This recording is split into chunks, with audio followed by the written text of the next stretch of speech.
Hello everyone, I am the storyteller and I am here to help you today. I know you use this video to fall asleep, so before that, like the video and subscribe to the channel. Also, where are you from and what time are you watching? Now get comfortable and relax. The house had been watching me for 3 days, but it wasn't until that final evening that it decided to show me what it really wanted. I stood in the empty living room, my coat crumpled on the hardwood floor where I'd thrown it hours earlier, exhaustion weighing down my shoulders like wet concrete. The moving truck had left at sunset, taking the last of my possessions to storage until I could find somewhere permanent to live. Only a few sealed boxes remained scattered around the room, things I'd forgotten to label, items I couldn't quite remember packing. That's when I saw them. 6 dark shapes, no bigger than house cats but moving with an unnatural fluidity, circled my coat in perfect synchronization. They weren't shadows. Shadows don't move independently of light sources. These were something else entirely. Dense patches of darkness that seemed to absorb the weak glow from the overhead bulb, rather than be created by it. My heart hammered against my ribs as I blinked hard, certain my exhausted mind was playing tricks. When I opened my eyes, they were still there, gliding around the brown leather coat in an endless loop. The temperature in the room dropped 10 degrees in an instant, and goosebumps erupted across my arms. I forced myself to look away, focusing instead on the boxes. That's when I heard it. A sound that made my blood turn to ice water in my veins. Soft, muffled laughter was seeping from the sealed cardboard containers, as if someone had trapped tiny voices inside, and they found my terror absolutely hilarious. My mouth went bone dry. I tried to convince myself it was the house settling, pipes groaning, anything rational. But the laughter continued, a whispered chorus of amusement that seemed to mock my attempts at logical explanation. The smart thing would have been to grab my coat and leave immediately. Instead, I found myself paralyzed, watching those dark forms continue their ritualistic dance while the boxes giggled their appreciation. My hands began to shake, fingers trembling so violently I had to clench them into fists to regain any semblance of control. I'd bought this house 3 months ago, drawn by its pre-war charm and the seller's eagerness to close quickly. Too quickly, I realized now. The previous owner, an elderly woman named Margaret Holloway, had lived here for 47 years, before moving to what her nephew described as a specialized care facility. He'd been vague about her condition, mentioning only that she'd become increasingly isolated in her final years, talking to people who weren't there. The nephew had warned me about a few quirks, the basement door that wouldn't stay closed, the way certain floorboards creaked even when no one was walking on them, the occasional electrical fluctuations that the city inspector couldn't explain. Standard old house issues, he'd assured me with a nervous laugh that I should have paid more attention to. Now, standing in this empty room while supernatural entities performed some kind of ceremony around my clothing, those warnings felt less like helpful disclosure and more like desperate attempts to transfer a curse. The laughter from the boxes grew louder, more distinct. I could almost make out individual voices, some high and reedy, others deeper, more guttural. All of them seemed delighted by my presence, as if they'd been waiting months for someone new to entertain them. My legs felt like water, barely supporting my weight as I forced myself to take a step toward the coat. The dark shapes immediately stopped their circling, turning what might have been faces in my direction. I couldn't make out features, but I felt their attention like a physical weight pressing against my chest. Another step forward, and the house itself seemed to react. The floorboards beneath my feet groaned louder than they should have, and somewhere in the walls, I heard what sounded like fingers drumming an impatient rhythm. The overhead light flickered, casting wild shadows that danced independently of any movement I made. Sweat beaded on my forehead despite the supernatural chill that had settled over the room. My shirt stuck to my back, damp with fear-induced perspiration that made my skin crawl. Every breath felt labored, as if the air itself had grown thick and resistant. When I was within 3 feet of my coat, the dark shapes suddenly dispersed, scattering to different corners of the room like startled animals. But they didn't disappear. I could feel them watching from their new positions, waiting to see what I would do next. I lunged forward and grabbed the coat, clutching it against my chest like a shield. The leather was ice cold, so frigid it burned my palms through my shirt. The moment I touched it, the laughter from the boxes stopped abruptly, replaced by a silence so complete it made my ears ring. That's when I noticed the smell. It started as something barely perceptible, like old flowers left too long in stagnant water. But within seconds, it intensified into something far worse. The sweet, cloying scent of decay mixed with something metallic that made my stomach lurch. I pressed my sleeve against my nose, trying to filter the air, but the stench seemed to seep through fabric and skin directly into my brain. The walls began to shift. Not physically. I could see that the paint and plaster remained unchanged. But something fundamental about the room's geometry felt wrong, as if the angles had subtly rearranged themselves when I wasn't looking directly at them. The ceiling seemed lower, the corners sharper, the empty space more confined and threatening. I backed toward the front door, my eyes darting between the dark shapes that had taken up residence in the room's periphery. They moved when they thought I wasn't watching, sliding along walls and across surfaces with liquid grace. My peripheral vision caught constant motion, shadows flowing like oil, shapes that didn't belong to any furniture or architectural feature. My hand fumbled for the door handle, fingers slipping on the brass knob as panic made my palms slick with sweat. The house seemed to sense my intention to escape, because suddenly every sound amplified. The drumming in the walls became thunderous, like someone was hammering from inside the structure itself. The electrical hum of the lights turned into a high-pitched whine that made my teeth ache. Behind me, I heard new sounds emerging from the boxes, not laughter now, but whispers. Urgent, overlapping voices speaking in languages I didn't recognize, punctuated by occasional words in English that made my skin crawl. They spoke of hunger, of waiting, of things that had been promised but never delivered. I finally managed to grip the door handle properly, but when I turned it, nothing happened. The door remained sealed as if it had been welded shut. I threw my shoulder against it, then pulled with all my strength, but it wouldn't budge. The brass knob felt warm now, almost hot, and I could swear I felt it pulse like a living heart beneath my palm. Panic exploded through my nervous system like an electric shock. My breathing became rapid and shallow, each gasp failing to satisfy my oxygen-starved lungs. Black spots danced at the edges of my vision, and I realized I was hyperventilating. I forced myself to slow down, to think rationally despite the supernatural chaos surrounding me. There had to be another explanation. Stress from the move, lack of sleep, maybe a gas leak causing hallucinations. But even as I tried to rationalize what I was experiencing, one of the dark shapes glided across the floor and passed directly over my feet. The cold was so intense it felt like frostbite, and I could feel its weight, impossibly heavy for something that appeared to have no substance. I staggered backward, still clutching my coat, and found myself pressed against one of the sealed boxes. The moment my back touched the cardboard, the whispers stopped. In the sudden silence, I could hear my own heartbeat thundering in my ears, so loud I was certain the entire neighborhood could hear it. Then, from directly behind my head, came a single voice. Clear, articulate, and uncomfortably familiar. "You can't leave yet," it said. "We're not finished with you." I spun around, expecting to see someone standing behind the box, but found only empty air. The voice had seemed to come from inside the container itself, as if someone was trapped within the cardboard walls. Without thinking, I reached for the packing tape that sealed the box shut. "Don't," the voice warned. But I was beyond rational thought. I needed to understand what was happening, even if that understanding destroyed me. I tore at the tape with trembling fingers, my nails breaking against the adhesive. The moment I lifted the first flap, a wave of cold air rushed out, carrying with it the unmistakable scent of soil and old roses, the same perfume Margaret Holloway had worn, according to her nephew. Inside the box, wrapped in yellow tissue paper, were dozens of old photographs.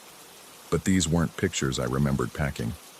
They showed the house throughout different time periods, some dating back to the 1940s, others more recent. In every single photograph, regardless of the era, I could see dark shapes hovering in doorways and corners, always partially hidden but unmistakably present. In the most recent photos, taken sometime in the last few years based on the digital quality, I could see Margaret Holloway herself. She was ancient and frail, sitting in what used to be my living room, surrounded by the same 6 dark entities that had been circling my coat. But in these pictures, she was smiling at them, reaching out as if to pet them like beloved pets. At the bottom of the box, I found a letter addressed to the next resident. My hands shook so violently I could barely unfold the paper, but I managed to make out Margaret's spidery handwriting. They've been with this house longer than anyone remembers. I tried to leave once, 47 years ago, but they brought me back. They don't mean harm, they're just lonely. They fed on my fear at first, then my company, then my sanity. By the end, I was grateful for their presence. At least I was never truly alone. You have a choice I never had. You can fight them, and they'll grow stronger. You can flee, and they'll follow. Or you can accept what this house offers. A kind of dark communion that makes ordinary human relationships seem hollow by comparison. I chose acceptance. They've promised to let me rest now that someone new has come to take my place. The letter fell from my numb fingers as understanding crashed over me like a cold wave. This wasn't a haunting in any traditional sense. It was a transaction. Margaret Holloway hadn't moved to a care facility. She had simply become unnecessary once her replacement arrived. The dark shapes had emerged from their corners and were flowing back toward the center of the room, resuming their circular dance around the space where my coat had fallen. But now I could see them more clearly, could make out the suggestion of faces within their shifting forms. They weren't malevolent exactly. They were desperate. The front door clicked open behind me. I turned, expecting freedom, but found something far more disturbing. The door now opened onto a hallway that definitely hadn't been there before. A long, narrow corridor lined with doors that stretched far beyond the physical boundaries of the house. Soft light emanated from somewhere deep within this impossible space, accompanied by the distant sound of multiple voices engaged in comfortable conversation. Margaret Holloway's voice drifted from that otherworldly hallway, younger somehow, free of the frailty that had marked her final years. She sounded content in a way that made my skin crawl. "You understand now," she called to me. "The choice is yours, but choose quickly. They've been patient, but their hunger grows stronger each day you delay." I looked back at the 6 dark forms, still dancing their endless circle. They had stopped moving like predators, and now seemed almost hopeful, as if they were offering me something precious rather than threatening to take something away. The photographs scattered around the open box told a story of decades-long companionship, of a woman who had found meaning in serving as guardian to entities that existed between the spaces of normal reality. Her face in the later pictures showed not the vacant stare of madness, but the peaceful expression of someone who had found their purpose. My legs gave out, and I collapsed to my knees among the scattered photographs. The weight of the decision pressed down on me like a physical force. I could walk through that impossible doorway and join whatever community existed in that other space, leaving behind the ordinary world forever. Or I could somehow fight my way free and spend the rest of my life knowing that hungry shadows followed my every movement, growing stronger with each passing day. But there was a third option, one that Margaret's letter had only hinted at. I could stay and become their keeper, as she had. I could learn to live with their presence, to feed their needs while maintaining some semblance of my own existence. It would mean giving up any hope of a normal life, of relationships with other humans, of the simple pleasure of being alone with my own thoughts. The dark shapes slowed their dance, as if sensing my internal struggle. One of them, larger than the others, possibly their leader, detached itself from the group and approached me slowly. It moved without aggression, almost tenderly, and when it reached me, I felt the cold touch of something that might have been fingers brushing against my cheek. In that touch, I glimpsed what they truly were. Not demons or ghosts, but something far older and more alien, creatures from spaces between reality, who had become trapped in our world and needed human consciousness to anchor them. They had fed on Margaret's fears until she learned to offer them something better: companionship, understanding, purpose. My heart rate slowed as acceptance settled over me like a heavy blanket.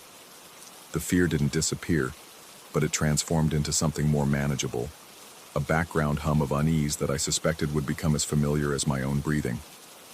I stood up slowly, my decision made.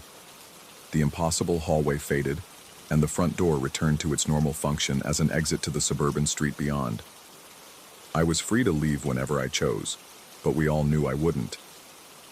The 6 dark shapes arranged themselves in a welcoming semicircle around me, no longer threatening but expectant. I picked up my coat from the floor, noting that it had returned to normal temperature, and began the process of learning to share my existence with beings that existed primarily in nightmare. As I sealed the box of photographs and prepared to unpack my few remaining belongings, I realized that Margaret Holloway had been wrong about one thing. This wasn't about feeding their hunger. It was about learning to hunger for their company in return. The house settled around us with a satisfied sigh, and for the first time in 3 days, I felt truly at home.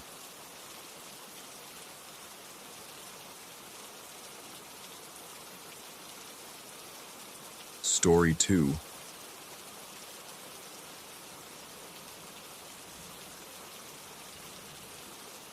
Some places are cheap for a reason.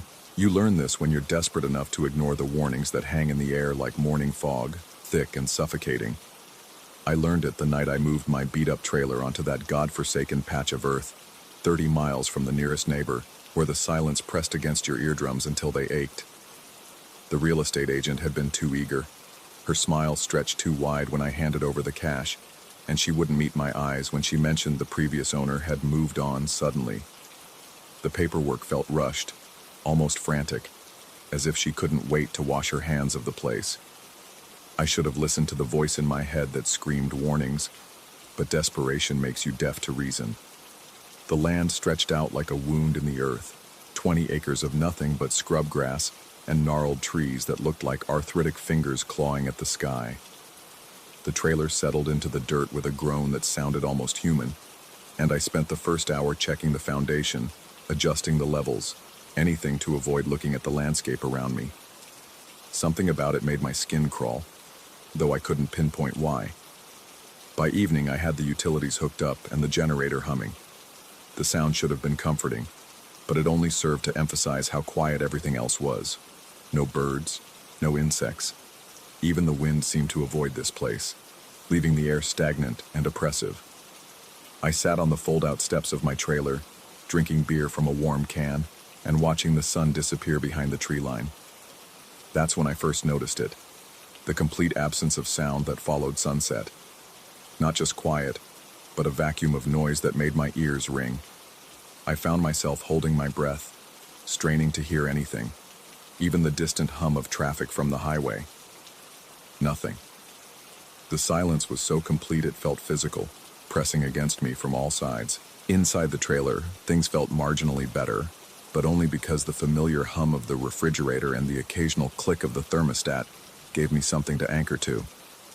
I heated up a can of soup and ate it standing at the small counter, unable to shake the feeling that sitting down would somehow make me more vulnerable. The windows were black mirrors now, reflecting the harsh LED lights back at me, and I found myself avoiding looking at them directly. I tried to distract myself with a book, but the words swam on the page. My eyes kept drifting to the windows, expecting to see what? I didn't know, and that uncertainty gnawed at me worse than any concrete threat. Every few minutes, I'd catch myself listening for sounds that never came. My body tensed for dangers that existed only in the creeping dread that had settled in my chest like a cold weight. Sleep came reluctantly, fractured and uneasy. I jolted awake several times throughout the night, my heart hammering against my ribs for no reason I could identify. Each time I'd lie in the narrow bed, listening to the suffocating silence and waiting for something, anything, to break it. But nothing ever did. The second day brought no relief. If anything, the oppressive atmosphere seemed heavier, more concentrated.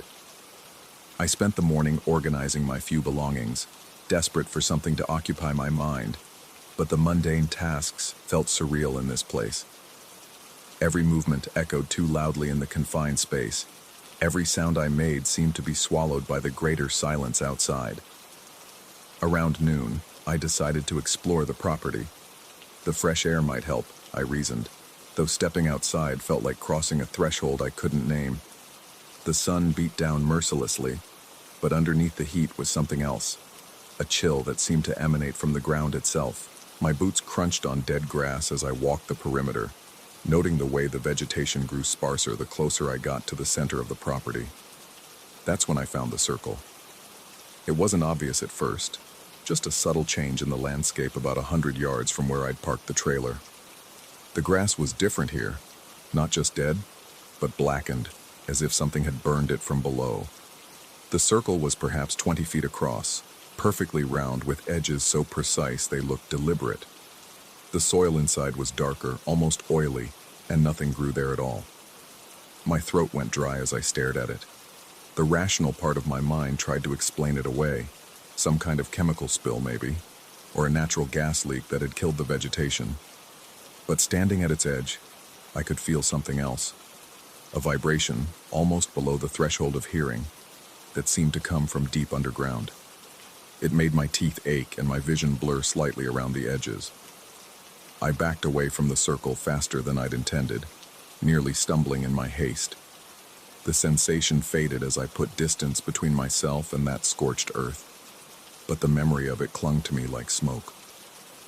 Back in the trailer, I found myself checking the windows obsessively, though I couldn't say what I expected to see. The rest of the day passed in a haze of nervous energy.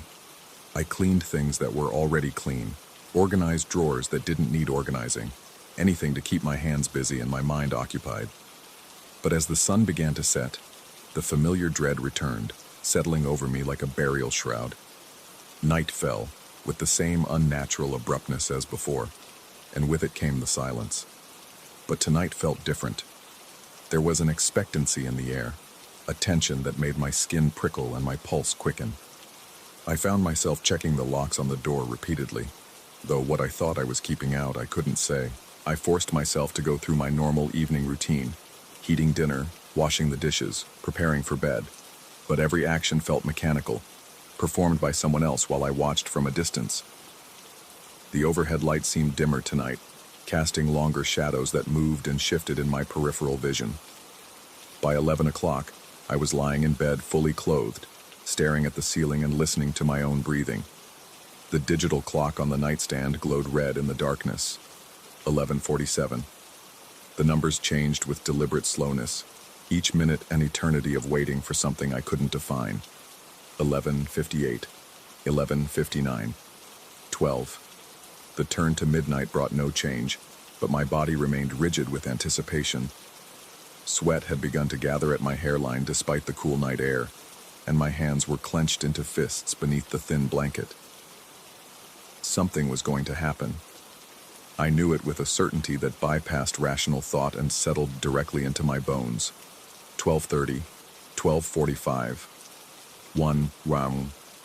The minutes crawled by with agonizing precision. My eyes burned from staring at the clock, but I couldn't look away. Every fiber of my being was focused on those glowing red numbers, waiting for them to reach. What? I didn't know, but my body knew. My nervous system had picked up on some signal my conscious mind couldn't interpret. 1:10, 1:11, 1:12, 1:13. My breathing had become shallow, rapid pants that fogged the air in front of my face. The silence outside pressed against the trailer walls like a living thing, and I could feel my heartbeat in my throat, my wrists, behind my eyes. 1:14. The alarm shrieked, but there was no alarm. The sound came from outside, mechanical and urgent, the jarring electronic scream of a digital clock alarm. But I had no alarm set, and even if I did, it was inside the trailer with me. This sound came from beyond the walls, somewhere out in that cursed landscape, cutting through the silence like a blade. I shot upright, my heart slamming against my ribs with such force I thought it might burst. The sound continued, relentless and maddening, coming from everywhere and nowhere at once. I stumbled toward the window, my legs shaky with adrenaline, and pressed my face against the glass.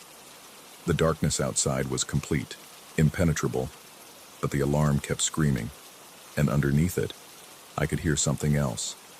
A low humming that seemed to come from the earth itself, rising in pitch and volume with each passing second.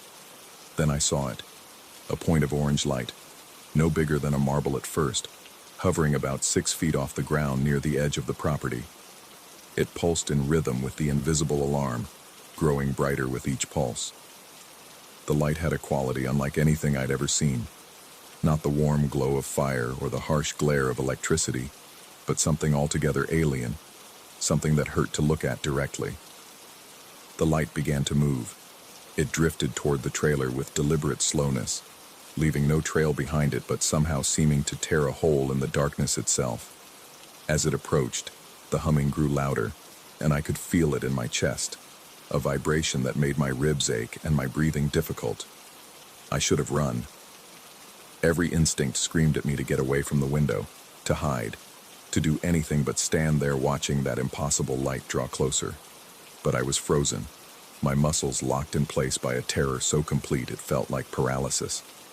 The orange sphere reached the trailer and began to circle it, moving in a slow, deliberate pattern. With each pass, it came closer to the windows, and the humming intensified until it drowned out even the alarm. My vision began to blur, dark spots dancing at the edges of my sight, and I realized I was hyperventilating. Then the light stopped directly in front of the window where I stood. For a moment, nothing happened. The sphere hung in the air, pulsing gently, while the alarm continued its mechanical screaming. I could see my own reflection in the glass, pale and terrified. But beyond it, the orange light seemed to be studying me. There was an intelligence there, an awareness that made my skin crawl. The light moved forward. I stumbled backward as the sphere approached the glass, certain it would shatter on impact. But the orange glow passed through the window as if it wasn't there, slipping into the trailer like light through water. The temperature in the small space plummeted instantly, my breath misting in the sudden cold, and the humming became a roar that filled my skull. The sphere hung in the air between me and the door, cutting off my escape. This close, I could see that it wasn't solid. It was composed of swirling energy, patterns that moved and shifted in ways that made my eyes water. And in the center, barely visible through the churning light, was something that might have been a face, or many faces, or no face at all. My rational mind finally snapped. I pressed myself against the back wall of the trailer, gibbering sounds that might have been words if terror hadn't stolen my ability to form coherent thoughts. The orange light pulsed brighter, and suddenly the air was filled with voices, not heard, but felt, pressing against my consciousness from the inside. They spoke of things that had no names, of spaces between spaces where different rules applied. They told me about the circle outside, about what it really was, about the others who had lived on this land before, and why they had left so suddenly. The knowledge poured into my mind like acid, burning away certainties I'd held my entire life. Time became fluid. Minutes or hours passed in that orange glow while the voices reshaped my understanding of reality. I learned that some places are thin, where the membrane between worlds grows gossamer fine. I learned that 1:14 a.m. was significant here, a focal point where the barrier weakened enough for them to reach through. And I learned that they had been waiting for someone like me, someone desperate enough to ignore the warnings, isolated enough to serve their purpose. The alarm finally stopped. The sudden silence was more shocking than the noise had been. The orange light began to fade, the faces within it becoming indistinct, and the temperature slowly returned to normal. But the voices lingered, echoing in corners of my mind I didn't know existed.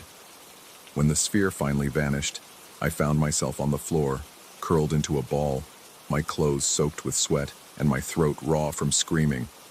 The trailer looked exactly as it had before. Nothing was disturbed, nothing was changed, only the lingering smell of ozone and something else, something organic and wrong, suggested that anything had happened at all. I checked the clock. 1:15 a.m. 1 minute. The entire encounter had lasted 1 minute. But I knew with absolute certainty that tomorrow night, at exactly 1:14 a.m., The alarm would sound again. The orange light would return, and each night, it would stay a little longer, go a little deeper, until there was nothing left of me but an empty shell walking around this cursed place. I could leave, pack up the trailer and drive away before sunset, never look back. But as I sat there in the darkness, feeling the voices still whispering at the edges of my consciousness, I realized something that chilled me more than the supernatural encounter ever could. I didn't want to leave anymore. The thought of returning to the world beyond this place, to people and noise, and the mundane concerns of normal life, felt suddenly unbearable. Here, in this thin place where impossible things were possible, I had touched something greater than myself. The orange light had shown me truths that most people would never comprehend. And despite the terror, despite the wrongness of it all, I craved more. I looked out the window at the dark landscape, at the circle of burned earth barely visible in the starlight, and felt something like hunger growing in my chest. 24 hours until 1:14 a.m., until the next visitation, until I could experience that terrible, wonderful expansion of consciousness again. The real estate agent had been right to smile. She knew what this place was, what it did to people. She knew that once someone stayed here long enough, they wouldn't want to leave. They'd become guardians of this thin place, watchers who ensured it remained empty and ready for the next desperate soul who needed somewhere cheap to park their trailer. I pulled the curtains closed and returned to bed, but sleep was impossible. Outside, the silence pressed against the trailer walls, and I found myself listening for the first hints of the sound that would herald tomorrow night's encounter. My body trembled with exhaustion and residual fear, but underneath it all was anticipation. 1:14 a.m. was still 23 hours away, and the waiting would be exquisite agony. But I would wait. I would stay. And tomorrow night, when the invisible alarm began to scream and the orange light came calling, I would be ready to learn what other secrets this place had to share. Some places are cheap for a reason, and sometimes that reason becomes the only thing that matters. Story 3. The apartment smelled wrong. Not just the usual staleness of a studio where dirty laundry mingled with takeout containers, but something deeper. Something that made my skin crawl the moment I stepped through the door that October evening. The fluorescent light above the kitchenette flickered with that particular rhythm that suggested it was dying. 3 quick pulses, darkness, then a stuttering return to sickly yellow illumination. I dropped my laptop bag by the door and surveyed the cramped space that had been home for 8 months now. Everything was exactly as I'd left it that morning. The unmade futon, the stack of unpaid bills on the counter, the single coffee mug in the sink growing something resembling green fuzz. Yet something felt fundamentally shifted, as if the air itself had been rearranged in my absence. My stomach growled with the particular hollow ache of someone who'd survived on vending machine snacks and bitter office coffee for 12 hours straight. The presentation had gone poorly, another client lost, another commission down the drain. At 34, I was beginning to realize that freelance graphic design wasn't the creative freedom I'd imagined in college. It was just another form of slow starvation. I opened the refrigerator and stared at its pathetic contents. A carton of milk that had probably turned, some leftover Chinese food that might have been there since Tuesday, and a single apple that had seen better days. The weak light inside cast everything in harsh relief, making even the condiments look somehow menacing. That's when the longing hit me like a physical blow to the chest. "Damn it, Grandma Rose," I said aloud to the empty apartment, my voice echoing strangely in the small space. "I'd kill for one of your cookies right now." The words hung in the air longer than they should have. In the sudden silence that followed, I became acutely aware of every small sound. The hum of the refrigerator, the distant traffic below, the way the building itself seemed to settle around me with barely audible creaks and sighs. Grandma Rose had been gone for 3 years now, but in moments like this, the grief felt fresh as an open wound. She'd raised me after my parents died in that car accident when I was 12. And her kitchen had been my sanctuary. Every afternoon after school, I'd find her there, flour dusting her weathered hands, the air thick with the scent of vanilla and butter and love. Her amontillado cookies, Those perfect Brazilian butter cookies had been my comfort, my reward, my proof that someone in the world cared whether I lived or died. Now I lived on processed food and regret. "I miss you so much," I continued, the words feeling strange and theatrical in the empty room. "I miss your cookies. I miss your stories. I miss the way you made everything okay just by being there. This place, this life, it's all wrong without you." As if in response to my words, something metallic crashed to the floor. I spun around, heart hammering against my ribs. On the kitchenette floor lay my grandmother's old cookie sheet, the one thing of hers I'd kept when we'd cleaned out her house. It had been sitting safely on top of the refrigerator for months, and there was no possible way it could have fallen on its own. The refrigerator was level, the sheet had been well back from the edge, and there were no vibrations that could have caused it to shift. Yet there it was, lying on the linoleum with that distinctive dull clang still echoing in my ears. My hands were shaking as I picked it up. The metal was warm, not just room temperature, but actually warm, as if it had been in use. I held it gingerly, turning it over in my hands, searching for some logical explanation. The surface bore the familiar scratches and discolorations of decades of use, the gentle warping that came from countless trips in and out of ovens. I set it on the counter and stepped back, wiping my palms on my jeans. They were slick with sweat despite the apartment's chill. That's when I heard the click. It was soft, almost inaudible, but unmistakable. The sound of an oven igniting. I stared at the ancient electric range that had come with the apartment. The digital display, which had never worked properly and usually showed nothing but dark segments, now glowed with clear orange numbers, 180 degrees. The oven was preheating itself. My breath came in short, sharp gasps as I approached the stove. The heating element inside was already beginning to glow red, and I could feel warmth radiating from the glass door. I reached out with trembling fingers to touch the control panel, but the buttons felt normal under my touch. Not stuck, not broken, just ordinary plastic and metal that somehow had decided to function without any input from me. I jabbed at the off button. Nothing happened. The display continued to show 180 degrees, and the element continued its steady glow toward full heat. I tried turning the dial, pushing every button, even unplugging the unit and plugging it back in. Nothing worked. The oven had acquired a will of its own. My heart was beating so hard I could feel it in my throat, in my fingertips, behind my eyes. This wasn't possible. Appliances didn't just turn themselves on. There had to be an electrical fault, a timer I'd forgotten about, something rational and explainable.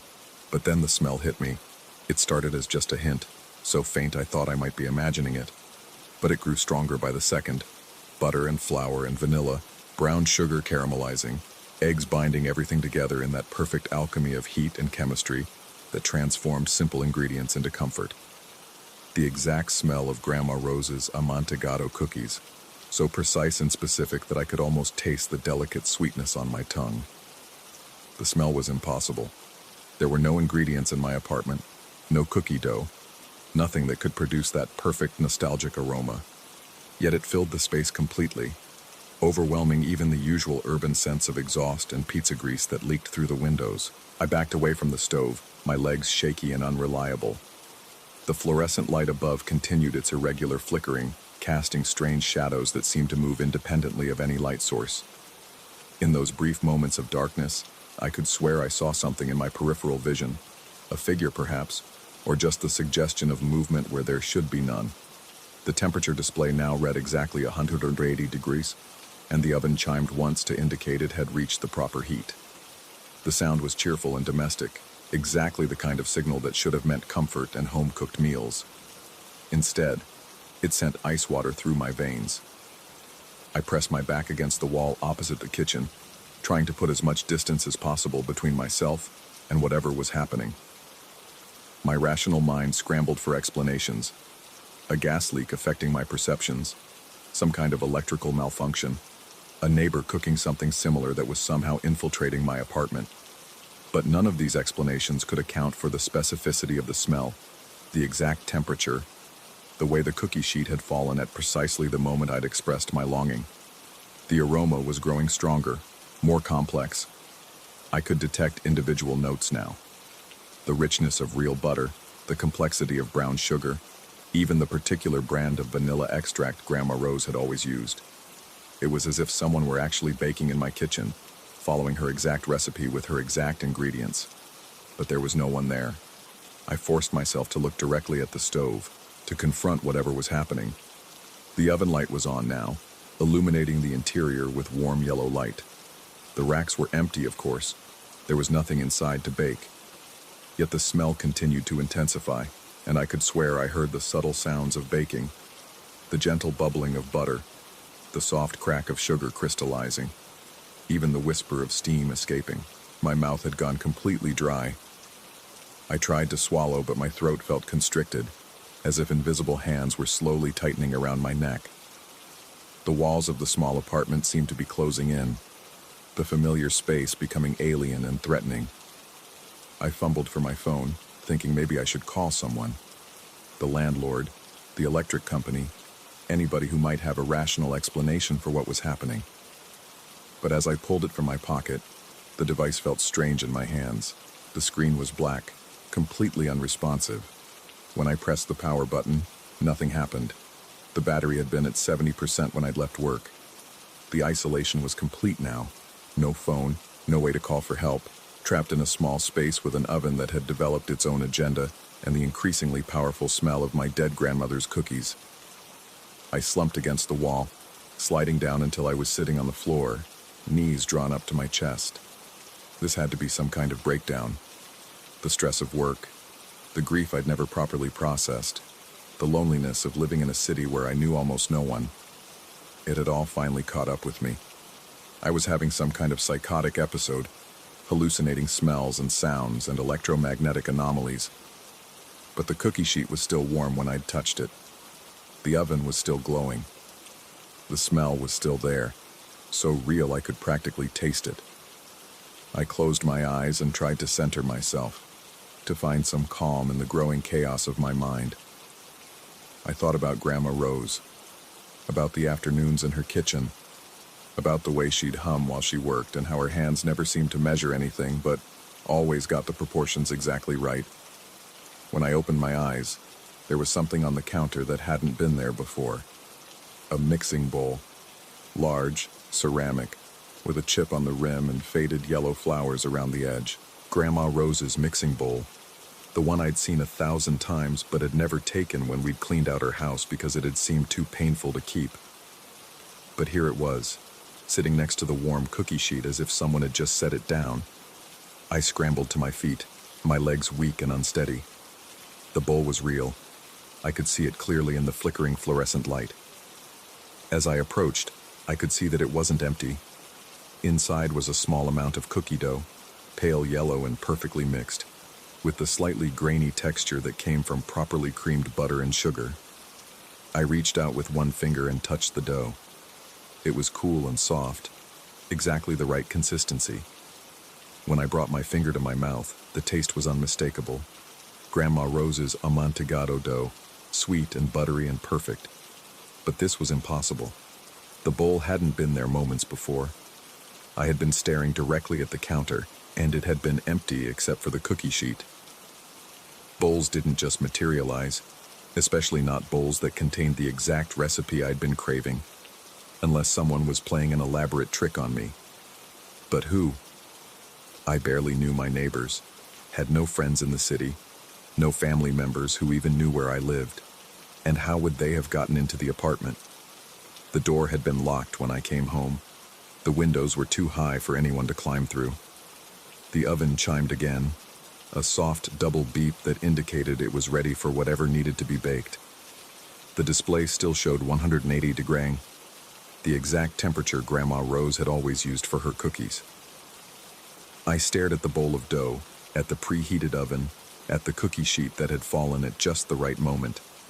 Everything was here, everything I needed to complete the recipe that had been such a fundamental part of my childhood. All I had to do was drop spoonfuls of dough onto the sheet and slide it into the oven.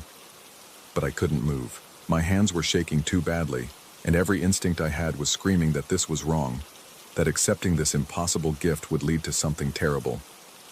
The fluorescent light above gave one final extended flicker and then went out completely, leaving the kitchen illuminated only by the warm glow from the oven.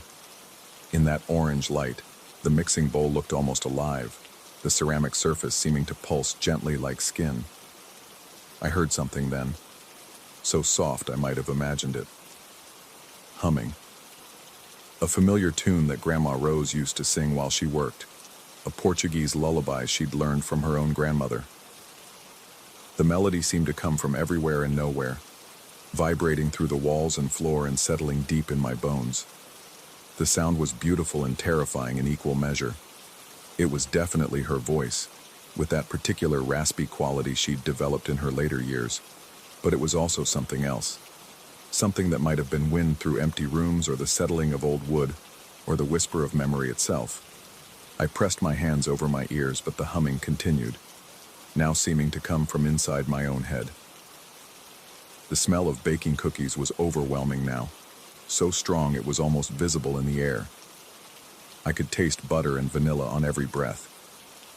"Stop," I whispered to the empty apartment. "Please, just stop." But the humming continued, and the oven continued to glow, and the bowl of dough continued to wait for me to complete what had been started. I realized then that I had a choice to make. I could run, leave the apartment, spend the night in my car, come back in the morning when the sun was shining and everything would surely return to normal.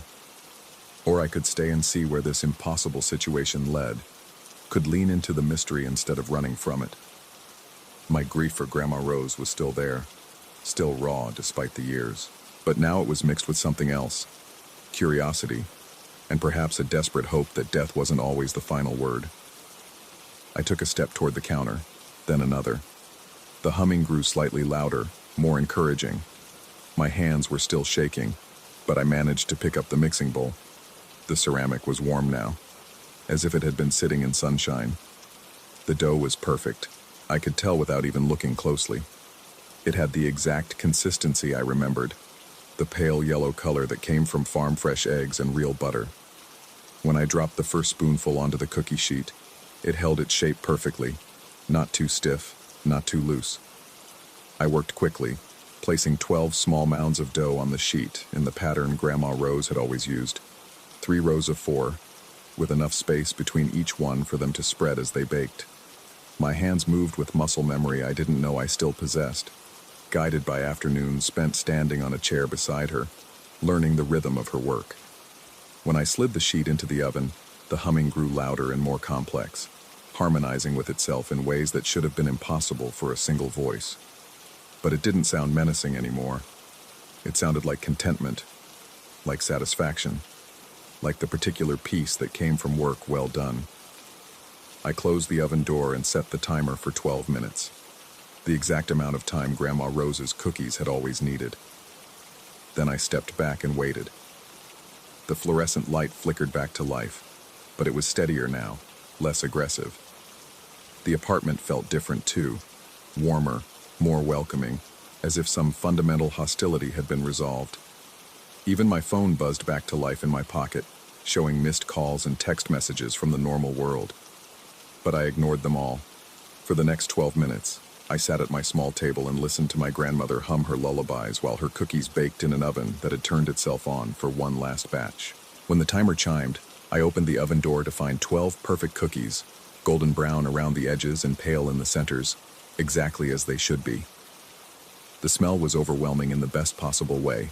Pure comfort, pure memory, pure love, translated into flour and butter and heat. I took them out and set them on the counter to cool, just as I'd been taught. The humming faded gradually, becoming softer and more distant until it was just another sound in the city night. The oven turned itself off with a soft click, the display going dark. When I finally tasted one of the cookies, still warm, still perfect, I understood what had happened. This wasn't a haunting in any traditional sense. It was a gift, a final act of care from someone who had spent her whole life taking care of me. Grandma Rose had found a way to reach across the impossible distance between life and death to give me exactly what I needed. Not just her cookies, but the knowledge that love doesn't end, that some connections are too strong for even death to break. I ate 3 cookies that night and saved the rest, wrapping them carefully in the same tea towels Grandma Rose had always used. They would be gone within a few days, but the lesson would remain. In moments of despair and longing, sometimes the universe conspires to remind us that we are not as alone as we think. The mixing bowl was gone when I woke up the next morning, vanished as mysteriously as it had appeared. But the cookie sheet remained on my counter, ordinary and solid and real, a tangible reminder that some things are too important to be dismissed as impossible. I never experienced anything like that night again, but I did learn to cook, starting with Grandma Rose's recipes and gradually expanding into territories she never explored. My apartment began to smell like home instead of takeout and loneliness. And sometimes when I was working in the kitchen late at night, I could swear I heard the faintest echo of humming in the walls. The dead don't always leave us. Sometimes they just find new ways to care.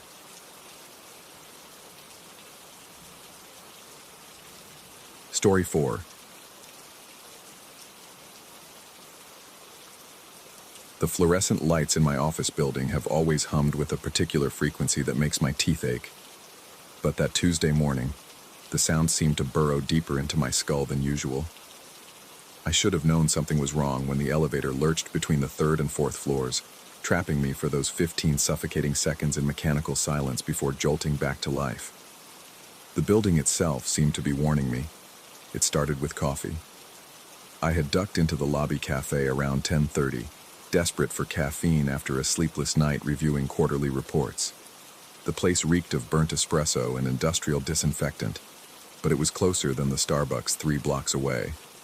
Behind me in line stood a man in a wrinkled gray suit, his hair greasy and unkempt, fingers drumming against his thigh in an erratic rhythm that made my skin crawl. When I ordered my usual black coffee, he leaned forward slightly, close enough that I could smell the sour tang of his breath. He asked if I would buy him a coffee too. His voice carried a strange lilting quality, like he was fighting to keep it steady. Something about his eyes, too wide, too focused, made every instinct scream at me to refuse. I mumbled something about being late for a meeting and hurried away, clutching my cup like a shield. That afternoon, my phone rang 57 times. Each call came from the same number, though I didn't answer after the 3rd ring. The display showed a local area code, but when I finally picked up on call number 12, expecting an angry telemarketer, I heard only breathing. Slow, deliberate inhalations and exhalations that seemed to sync with my own panicked heartbeat. I hung up immediately, my palms slick with sweat that had nothing to do with the overheated office air. The calls continued every 3 to 4 minutes with clockwork precision. My coworkers began to stare as my phone buzzed incessantly on my desk, the vibration creating tiny ripples in my water glass that I found myself watching with hypnotic dread. By 5 o'clock, my hands were shaking so badly I could barely type, and the muscles in my neck had knotted into painful cables of tension. I blocked the number that evening, sitting in my kitchen while rain hammered against the windows. The silence felt temporary, fragile, like the calm before something terrible. My apartment, usually a refuge, seemed smaller somehow, the shadows in the corners deeper and more angular. Every creak of the building settling made me flinch, and I found myself checking the locks on my door 3 times before bed. The next morning brought a new number, then another, and another.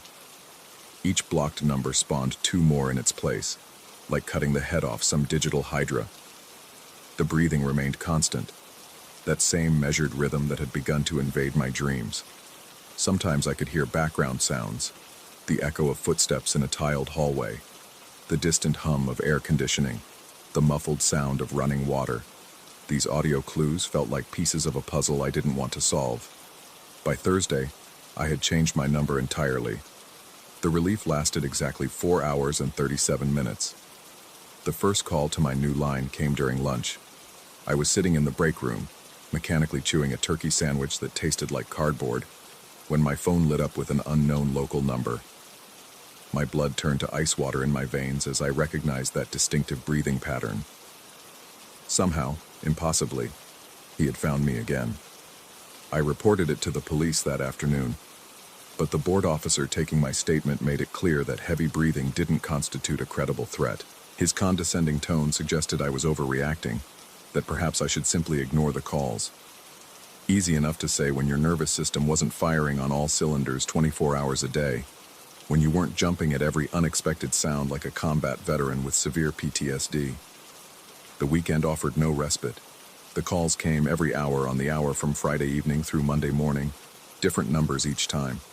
I stopped sleeping in more than 2-hour intervals, my body trained to wake up before each expected ring. Dark circles carved themselves under my eyes like bruises, and my appetite vanished entirely. Food turned to ash in my mouth, and the smell of coffee, once comforting, now triggered waves of nausea that left me gripping bathroom sinks until my knuckles went white. Monday morning brought the evolution I had been dreading. My office phone rang at 9:15 sharp. The display showed an internal extension, 4127. My heart hammered against my ribs as I stared at the 4 digits, my brain struggling to process what this meant. Internal calls came from within the building, from other departments, from people who worked just floors above or below me. I let it ring 8 times before answering, my voice cracking as I gave my standard greeting. The breathing filled the line immediately, but this time it carried an echo, the unmistakable acoustics of a tiled bathroom. The realization hit me like a physical blow. He was inside the building, somewhere in these same halls where I spent 8 hours a day, breathing the same recycled air, using the same elevators, perhaps even sitting in the same meetings. The call lasted 37 seconds before the line went dead. I sat frozen at my desk, staring at the phone like it might explode, while my co-workers moved through their morning routines, oblivious to the predator stalking through our midst. The normalcy around me felt surreal, like I was watching life through thick glass while drowning on the other side. Extension 4127 called again at 9:45, then 10:15, 10:45. The pattern held with metronomic consistency, each call lasting exactly 37 seconds, each one carrying that same bathroom echo that made my skin crawl with a million invisible insects. I tried to trace the extension through our company directory, but 4127 didn't exist in any official listing. IT claimed no knowledge of the number when I called in a panic, my voice high and thin with barely controlled hysteria. They suggested it might be a spoofed internal number, but their technical explanations felt hollow against the growing certainty that something fundamentally wrong was happening in my carefully ordered world. Tuesday brought a new horror. I heard the calls coming from outside my office. At 10:15, as my phone began to ring with that damned extension, I heard an identical ringtone echoing from the men's bathroom across the hall. The sound layered over itself in a disorienting audio hallucination that made me question whether I was finally losing my grip on reality. I crept to my door and peered through the glass panel, watching as other employees passed the bathroom entrance without any sign that they heard what I was hearing. The bathroom door stood slightly ajar, revealing only darkness beyond. But in that darkness, barely visible, I could make out the faint blue glow of a phone screen. Someone was definitely in there, calling me, watching me through whatever twisted lens had brought them into my life. I couldn't bring myself to confront him directly. The thought of pushing open that bathroom door and coming face to face with my tormentor sent waves of primal terror through my system that left me nauseated and dizzy. Instead, I waited and watched and tried to ignore the way my hands trembled as I pretended to work while monitoring the hallway through my peripheral vision. He never came out while I was watching, but the calls continued, always from that same bathroom, always with that same breathing, always lasting exactly 37 seconds. The consistency felt deliberately designed to maximize psychological impact, each call a precisely calibrated dose of fear administered at perfectly timed intervals. Wednesday morning, I arrived early and positioned myself where I could watch the bathroom entrance. Other employees came and went throughout the day. I recognized most of them, had worked alongside them for years, but none matched the description of the man from the coffee shop. It was as if he materialized inside that tiled space only when he needed to make his calls, vanishing into thin air the moment he hung up. The impossibility of it gnawed at my sanity like acid. I began to question everything. My memory of that first encounter, the accuracy of my perceptions, whether any of this was really happening at all. Sleep deprivation and constant anxiety had turned my thoughts into a jumbled mess of paranoia and half-formed theories that crumbled under the slightest scrutiny. Thursday brought the breaking point. The call came at exactly 10:15, but this time, something had changed. Beneath the familiar breathing, I could hear my own voice, fragments of conversations I had never remembered having, words I had never spoken, arranged in combinations that made no logical sense. My past self seemed to be speaking to someone, agreeing to things I couldn't understand, making promises I had no memory of making. The recording quality was crystal clear, as if someone had been standing directly beside me during conversations that might never have happened. My voice discussed meeting times, locations, personal details about my life that I had never shared with anyone. The disembodied fragments painted a picture of a relationship I didn't remember, agreements I had never made, a connection that existed only in some parallel version of reality. I hung up and immediately called the police again, but explaining the situation coherently had become impossible. The words tumbled out in a frantic rush that made me sound exactly like the kind of unstable person who might hallucinate elaborate harassment scenarios. The officer's patience wore thin quickly, and I could hear the eye roll in his voice as he suggested I might benefit from speaking with a mental health professional. That afternoon, I discovered something that changed everything.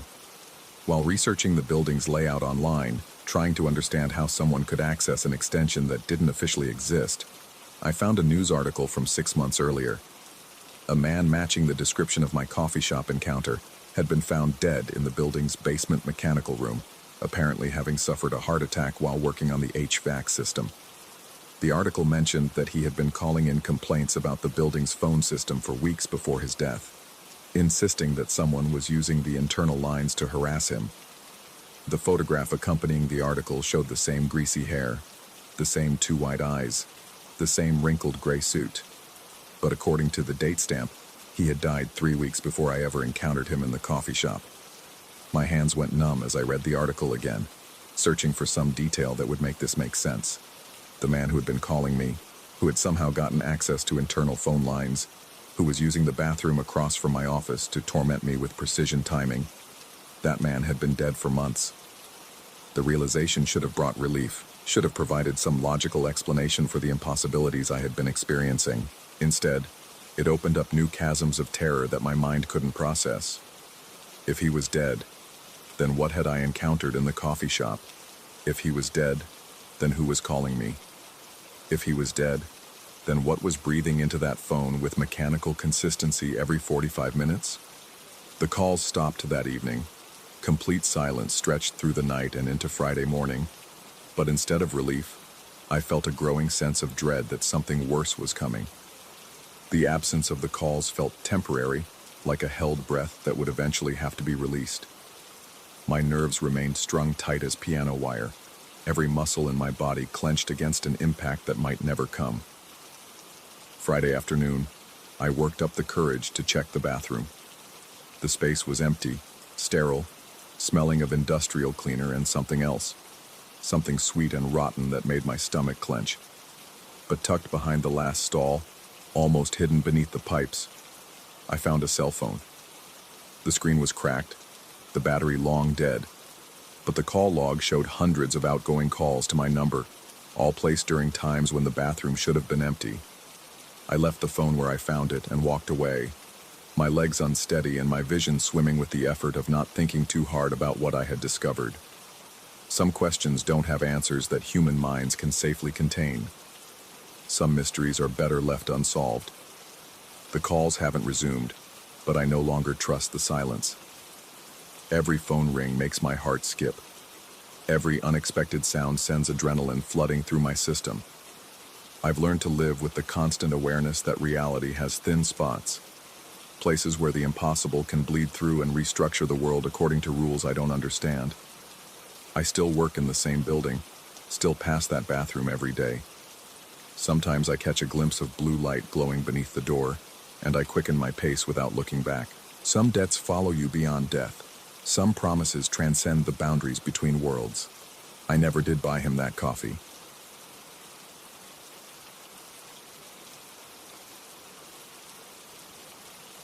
Story 5.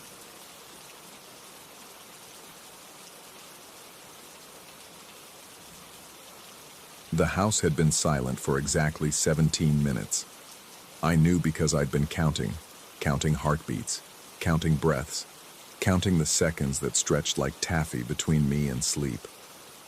The kind of silence that presses against your eardrums until you start hearing sounds that aren't there. Or maybe sounds that shouldn't be there. I'd pulled my hair back into a loose ponytail before settling into the leather recliner. The same ritual I'd performed every night for the past 3 months since the insomnia started. The chair faced the television, though I rarely turned it on anymore. The black screen served as a mirror in the dim light of the single lamp behind me, reflecting my gaunt face and the hollow crescents beneath my eyes. Work had been brutal lately.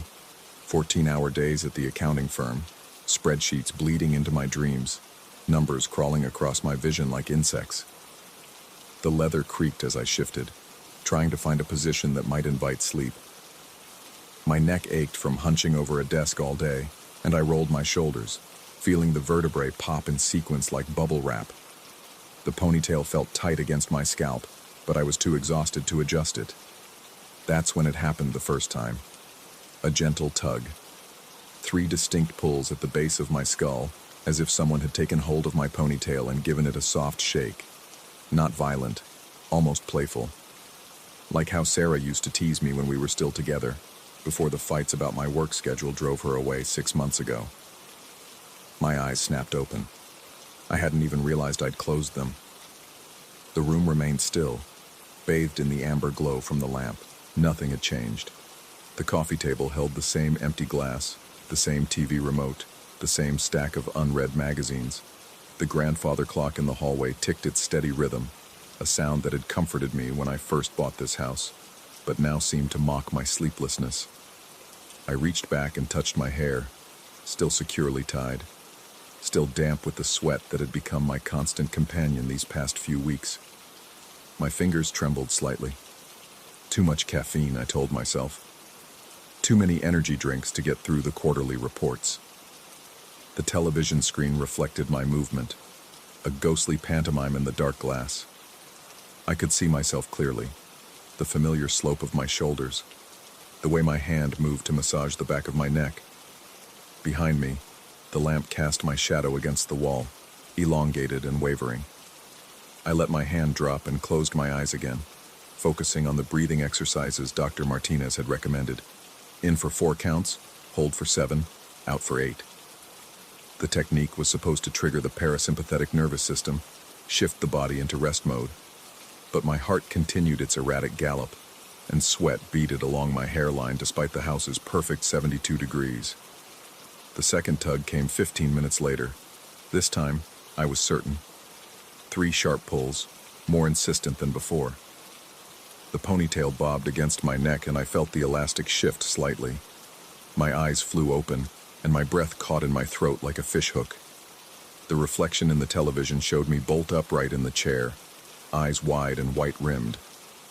But there was something else in that black mirror, a distortion in the space behind my chair. Not quite a shape, more like a density, a gathering of shadows that didn't match the familiar geometry of my living room. I spun around, the leather protesting with a sharp squeak. Nothing. The wall behind me displayed only my shadow, cast by the lamp. The corner where I'd imagined movement held my bookshelf, its contents undisturbed. Stephen King novels lined the top shelf. Ironic now, given my current state. Below them, financial texts and outdated computer manuals gathered dust. My pulse hammered against my collar, and I could taste copper in my mouth. I'd been biting my tongue without realizing it. The familiar tang of blood mixed with the dry cotton feeling that had plagued me since the anxiety attacks started. When I turned back to face the television, my reflection looked haggard, almost feral. Dark circles ringed my eyes like bruises, and my hair stuck to my forehead in sweaty tendrils. I looked like a man coming apart at the seams. But I looked alone. I forced myself to settle back into the chair, though every nerve ending screamed protest. The rational part of my mind, the part that balanced ledgers and found discrepancies in financial reports, insisted I was experiencing stress-induced hallucinations. Dr. Martinez had mentioned they were common in severe cases of chronic insomnia. The brain, deprived of proper rest, began to malfunction, creating sensory experiences from nothing. That explanation should have been comforting. It wasn't. I closed my eyes and tried to focus on something else. Anything else. The sound of cars passing on the street outside, their headlights briefly illuminating the living room through the sheer curtains. The hum of the refrigerator in the kitchen. The settling sounds of the house itself, wood expanding and contracting as the temperature dropped. But beneath those familiar noises, I began to notice others. A soft scratching, like fingernails against wood, the whisper of fabric brushing against fabric, and underneath it all, something that might have been breathing, slow, measured, deliberate. Not my own ragged gasps, but something deeper, more controlled. My skin began to crawl, literally. Goosebumps erupted along my arms despite the warmth, and the fine hairs on the back of my neck stood at attention. I could feel eyes on me, a weight of observation that pressed between my shoulder blades like a physical touch. The third tug came without warning. 3 violent jerks that snapped my head back against the chair. The ponytail pulled so hard that tears sprang to my eyes, and I felt several strands tear free from my scalp.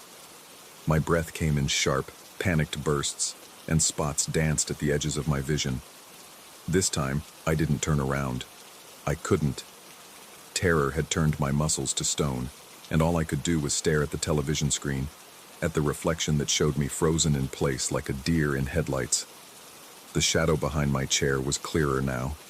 Definitely humanoid, but wrong in proportions. Too tall, too thin, with limbs that bent at unnatural angles. It stood directly behind me, close enough that I should have felt its breath on my neck. Close enough that its presence should have blocked out the lamplight. But I felt nothing, only the crushing weight of being watched. The shape began to move in the reflection, shifting from side to side in a swaying motion that reminded me of kelp in an ocean current.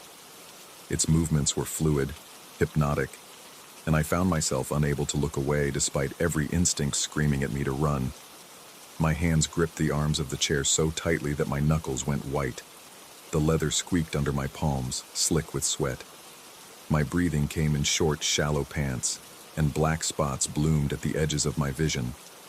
Was I having a panic attack? A breakdown? Had the stress finally pushed me over some invisible line? The shadow in the reflection leaned closer, and I could see what might have been a face, if faces could be made of empty space and hunger. No features, just a void that seemed to pull light into itself and give nothing back. I tried to speak, to call out, but my throat had closed completely. The sound that emerged was barely a whimper, pathetic and small in the suffocating silence of the house. That's when I heard it whisper my name. Not spoken aloud. I would have heard that with my ears.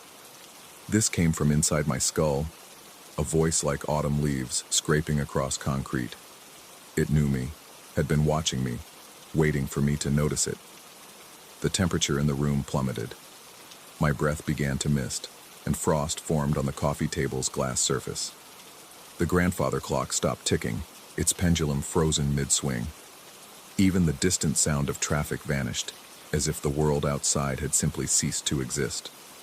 In the reflection, the shadow reached toward me with arms that stretched like taffy, fingers extending impossibly long until they hovered just above my shoulders. I could see them in the black mirror of the television, but I felt nothing. No touch, no warmth, no disturbance of the air. My vision began to tunnel, and I realized I'd been holding my breath. Forcing myself to inhale, I tasted something metallic and wrong, like old pennies in stagnant water. The air felt thick, viscous, as if I were breathing underwater. The shadow spoke again, and this time I understood. It had been waiting, it said, watching me deteriorate, feeding on my exhaustion and fear. Every sleepless night had made me more visible to it, more accessible. The insomnia wasn't just a symptom of stress, it was an invitation. It leaned closer in the reflection, and I saw myself lean back, pressing against the chair, as if I could somehow merge with the leather and disappear. My face in the television was ghost white, eyes wide and unblinking, mouth open in a silent scream. The shadow's fingers touched my reflection's shoulders, and I felt cold seep through my shirt as if I'd been dunked in ice water. The sensation spread across my chest, down my arms, pooling in my fingertips until they went numb. But then something changed. The reflection flickered, like a television with poor reception. For just a moment I saw the room as it really was, empty behind me, no shadow, no impossible presence, just an exhausted man alone in his chair, hallucinating from sleep deprivation and stress. The realization hit me like a physical blow. I was losing my mind, had been losing it for weeks. The shadow wasn't real. The tugging at my hair was probably just muscle spasms from tension. The whispers were my own thoughts, distorted by fatigue and fear. I laughed, a sound somewhere between relief and hysteria. Of course I was seeing things. I hadn't slept properly in months, had been living on caffeine and determination, pushing my body and mind past their breaking points. The human brain wasn't designed to function on 2 hours of sleep per night. Standing up on shaking legs, I moved toward the lamp to turn it off. The reflection in the television showed exactly what I expected. A tired man in an empty room, moving slowly toward the light switch. No shadow, no presence, no supernatural entity feeding on my fear. Just me, alone with my deteriorating mental health. I clicked off the lamp, and the room plunged into darkness. The television screen went black, no longer reflecting anything. In the sudden absence of light, I felt my way toward the hallway, toward the stairs that led to my bedroom. Sleep, I told myself. Real sleep. Maybe with one of the pills Dr. Martinez had prescribed. Tomorrow I would call in sick, make an appointment with a psychiatrist, get the help I clearly needed. My foot found the first step, and I began to climb. Behind me, in the darkness of the living room, something chuckled softly. I froze on the stairs, one hand gripping the banister so tightly that my joints ached. The sound was definitely there, not imagined, not a product of my exhausted mind. A low, amused sound that seemed to come from everywhere and nowhere at once. Slowly, I turned around. The living room was a pit of blackness, but in that darkness, something moved. Not visible exactly, but sensed. A disturbance in the air, a presence that displaced space itself. My ponytail swayed once more, a gentle caress that might have been affectionate if it weren't so terrifying. And in the silence that followed, I understood with crystalline clarity that some things existed in the spaces between waking and sleeping, in the gray areas where exhaustion and fear created doorways that shouldn't exist. The shadow hadn't been a hallucination. It had been an introduction. I ran up the stairs, taking them 3 at a time, my heart pounding so hard I thought it might burst. Behind me, that soft chuckling followed, patient and pleased. In my bedroom, I slammed the door and turned the lock, knowing it wouldn't help. Some things didn't need doors. I crawled into bed fully clothed and pulled the covers over my head like a child, trying to convince myself that morning would bring sanity, that daylight would burn away whatever had found me in my moment of weakness. But even now, hours later, as I write this account with trembling hands, I can feel it watching, waiting. The shadow behind the chair wasn't the end of something. It was the beginning. And I understand now that some invitations, once extended, can never be withdrawn. Story 6. And the brass lock mechanism lay scattered across my hardwood floor like the skeleton of some mechanical creature, its springs and tumblers gleaming under the harsh overhead light. No scratches marred the doorframe, no tool marks scarred the metal. The lock had simply given up. I crouched beside the debris, my knees creaking in the silence that filled my townhouse like stagnant water. The deadbolt I'd installed just 3 months ago, a commercial-grade Schlage that the locksmith had sworn could withstand a sledgehammer, had surrendered without so much as a whisper of resistance. The door stood slightly ajar, revealing a sliver of the dim stairwell beyond, and I could feel the cool air from the corridor seeping into my living room like fingers probing for warmth. My hands trembled as I gathered the twisted metal pieces, the sharp edges biting into my palms. The pain was real. The blood was real. but the impossibility of what I was seeing made my vision blur at the edges, made my breath come in short, ragged gasps that fogged in the suddenly frigid air. I had been in the kitchen when it happened, washing dishes and listening to the evening news drone from the television in the next room.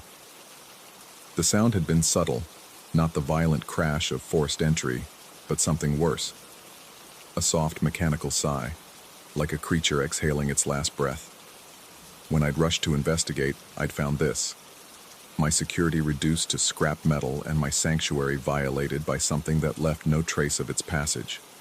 Standing slowly, I felt my pulse hammering against my throat as I approached the open door.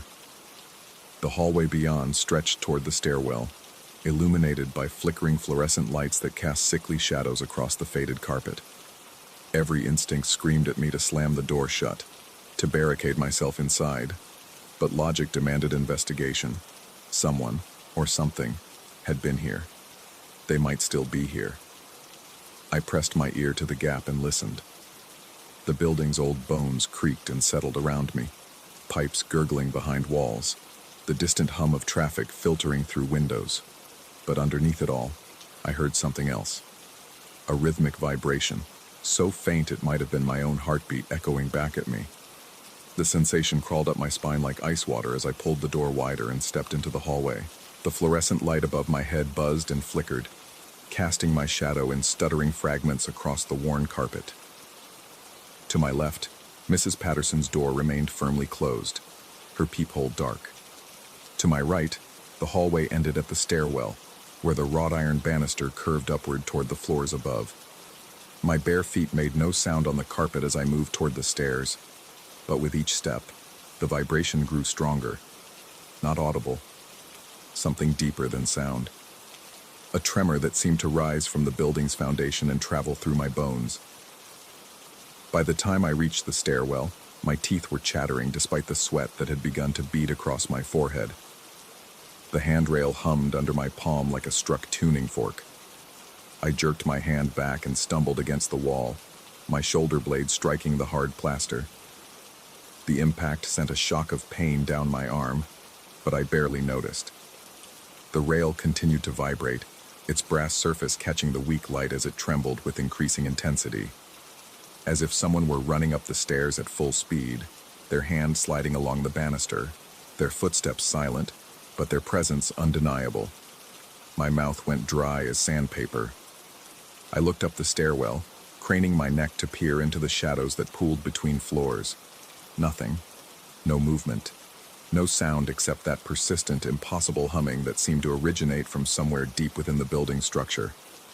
The smart thing would have been to retreat to my apartment and call the police. Let them investigate the broken lock and the vibrating handrail. Let them deal with whatever supernatural nonsense was playing out in my quiet residential building. But paralysis had settled into my limbs like cement, and I found myself frozen at the foot of the stairs, watching the rail shake with someone else's phantom touch. The vibration began to fade, traveling upward as if the invisible runner were ascending to higher floors. I followed its progress by watching the rail, section by section, until the trembling disappeared entirely somewhere around the third-floor landing. Then silence returned, thick and oppressive, broken only by my own labored breathing and the relentless buzz of the fluorescent lights. I don't know how long I stood there before the rational part of my brain finally reasserted itself. Long enough for my legs to cramp and my back to ache from the tension. Long enough for the sweat to dry on my skin and leave me shivering in the hallway's artificial chill. When I finally moved, it was to stumble back to my apartment and grab my phone with hands that shook so violently I could barely dial. The 911 operator's voice sounded impossibly distant when she answered, as if she were speaking to me from another dimension. I tried to explain what had happened, but the words came out jumbled and confused. A break-in that wasn't a break-in, a lock that had disintegrated without force, an intruder who left no footprints but could somehow make the building itself vibrate with their presence. The operator assured me that officers were on their way and advised me to remain on the line until they arrived. I sat on my couch, phone pressed to my ear, staring at the open door and the scattered remains of my security. Every few minutes, I would think I heard something in the hallway, a soft footstep, a whispered breath. the faint scrape of fingers against walls. But when I strained to listen, there was nothing but the building's eternal complaints and the distant sound of traffic. The police arrived 23 minutes later, their heavy boots echoing through the stairwell like gunshots. 2 officers, Detective Morrison, a woman in her 40s with gray-streaked hair and tired eyes, and Officer Jenkins, young and eager and probably seeing his first truly weird case. They introduced themselves with the professional courtesy that comes from years of dealing with people in crisis. But I caught the look they exchanged when they saw the lock's remains. Morrison crouched beside the debris, her latex-gloved fingers probing the twisted metal. She asked about signs of forced entry, about valuable items that might be missing, about enemies or ex-partners who might want to frighten me. I answered as best I could, but my voice sounded hollow and distant even to my own ears. When I mentioned the vibrating handrail, Jenkins's eyebrows shot up toward his hairline. Morrison remained professionally neutral, but I saw her hand drift instinctively toward her radio. They agreed to check the stairwell, though I could tell they thought I was either lying or suffering from some kind of breakdown. We walked to the stairs together, their flashlights cutting bright circles through the dim corridor. Morrison tested the handrail, running her palm along its surface while Jenkins examined the carpet for footprints or other evidence. They found nothing. No disturbances in the dust, no scratches on the walls, no indication that anyone had passed this way recently. But as Jenkins knelt to photograph the area around the base of the stairs, I saw him freeze. His flashlight beam wavered as he leaned closer to the handrail, and when he straightened, his face had gone pale beneath the harsh fluorescent lighting. Morrison noticed his reaction and moved to investigate. She placed her hand on the rail where Jenkins had been looking, and I watched her expression shift from professional skepticism to something approaching fear. The vibration had returned, faint but unmistakable, traveling up the stairwell like an electrical current through copper wire. Neither officer spoke as they followed the tremor's path with their flashlights, illuminating each section of the rail as it shuddered and hummed. The vibration climbed past the 2nd floor, past the 3rd, finally disappearing somewhere in the darkness above. When it was gone, the silence that remained felt heavier than before, pregnant with implications that none of us wanted to voice. Morrison was the first to recover her composure. She lowered her flashlight and turned to face me, her professional mask firmly back in place. She suggested that I might want to stay somewhere else for the night, maybe with friends or family, while they continued their investigation. Jenkins nodded in agreement, but his eyes kept darting back to the handrail as if expecting it to start vibrating again. They took my statement, photographed the lock's remains, and dusted for fingerprints that they all knew they wouldn't find. Morrison left me her card and promised to be in touch if they discovered anything useful. Jenkins lingered a moment longer, and I thought he might say something about what we'd all witnessed in the stairwell. Instead, he simply advised me to keep my doors locked and call if I noticed anything else unusual. After they left, I sat alone in my apartment with a chair wedged under the door handle and every light blazing. Sleep was impossible. Every creak of the building, every whisper of wind through the walls, made my heart race and my palms sweat. I kept thinking about the way the handrail had vibrated under my touch, the way it had continued to shake long after any normal explanation should have applied. Around 3 a.m, I heard footsteps in the hallway outside my door. Slow, deliberate, impossibly quiet. I pressed my ear to the wood and held my breath, but the footsteps faded without pause, as if whoever was walking hadn't even noticed my apartment. When I crept to the window and peered down at the street below, I saw nothing but empty sidewalks and the orange glow of streetlights. The next day brought no answers, only more questions. Morrison called to inform me that their investigation had turned up no evidence of an intruder. The lock manufacturer insisted that their product couldn't have failed in the way I described without external force. The building's security cameras had recorded nothing unusual.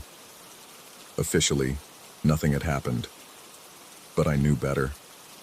I knew that something had been in my building that night, something that could manipulate physical objects without leaving a trace of its presence, something that moved through spaces it shouldn't have been able to access, that caused vibrations in solid metal without touching it, that existed in the gaps between what was possible and what was real.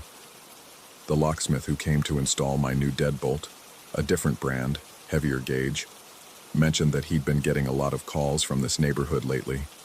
Broken locks, malfunctioning security systems, residents complaining about noises in the walls.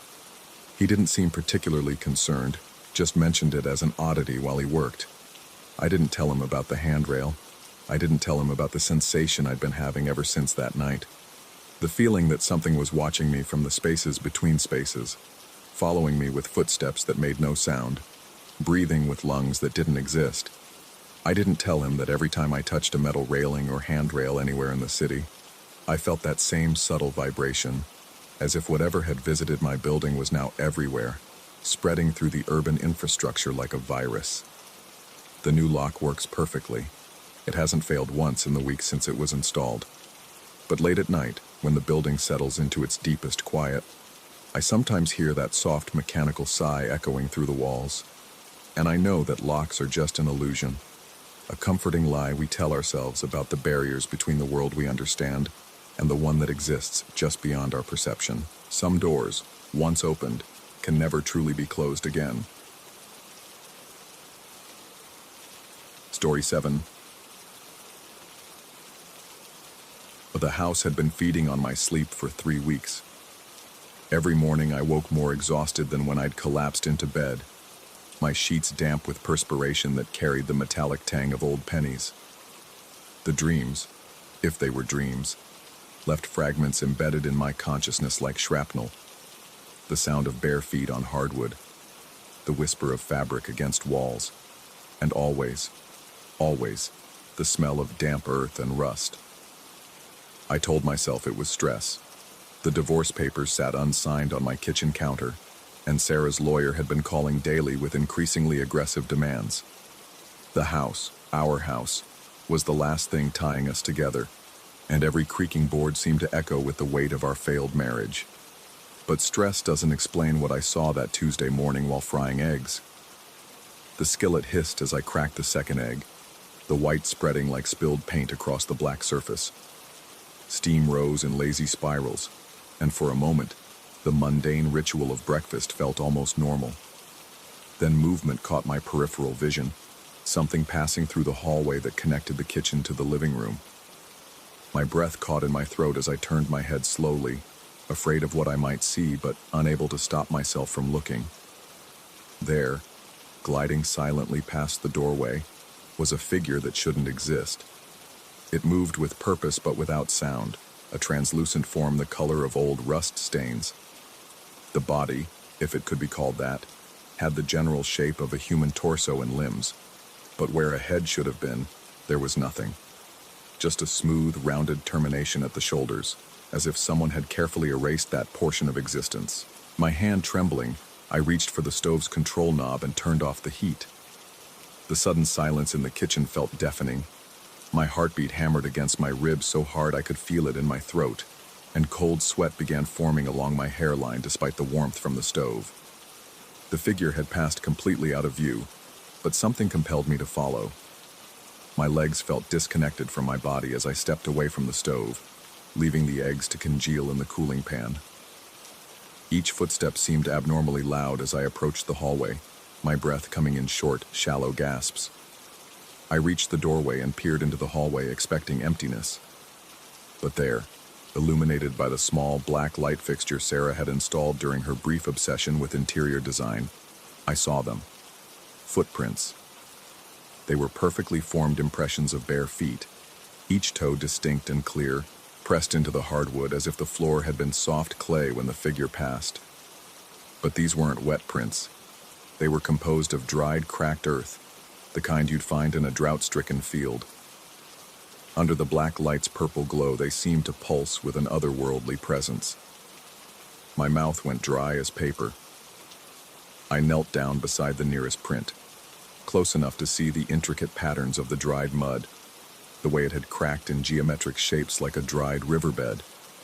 The earth looked ancient, foreign, nothing like the rich, dark soil in our yard. I pressed my palm to the floor beside one of the prints. The wood was warm and solid, unchanged.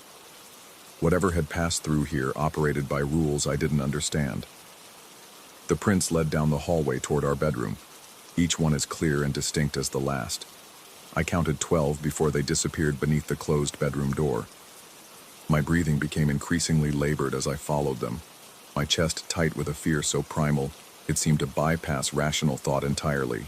I pressed my ear to the bedroom door, listening for any sound from within. Nothing. But the silence felt heavy, expectant, as if something was waiting on the other side. My hand shook as I turned the doorknob, the metal slick with my perspiration. The bedroom was empty, but the footprints continued. They crossed to Sarah's old vanity, a piece she'd left behind in her haste to escape our crumbling relationship, and simply stopped. No fade out, no gradual disappearance. They ended as abruptly as if their owner had simply ceased to exist. I sank onto the edge of the bed, my legs suddenly unable to support me. The logical part of my mind scrambled for explanations. Hallucinations brought on by stress, a carbon monoxide leak causing visual disturbances, some elaborate prank by Sarah's vindictive brother. But the prints were real.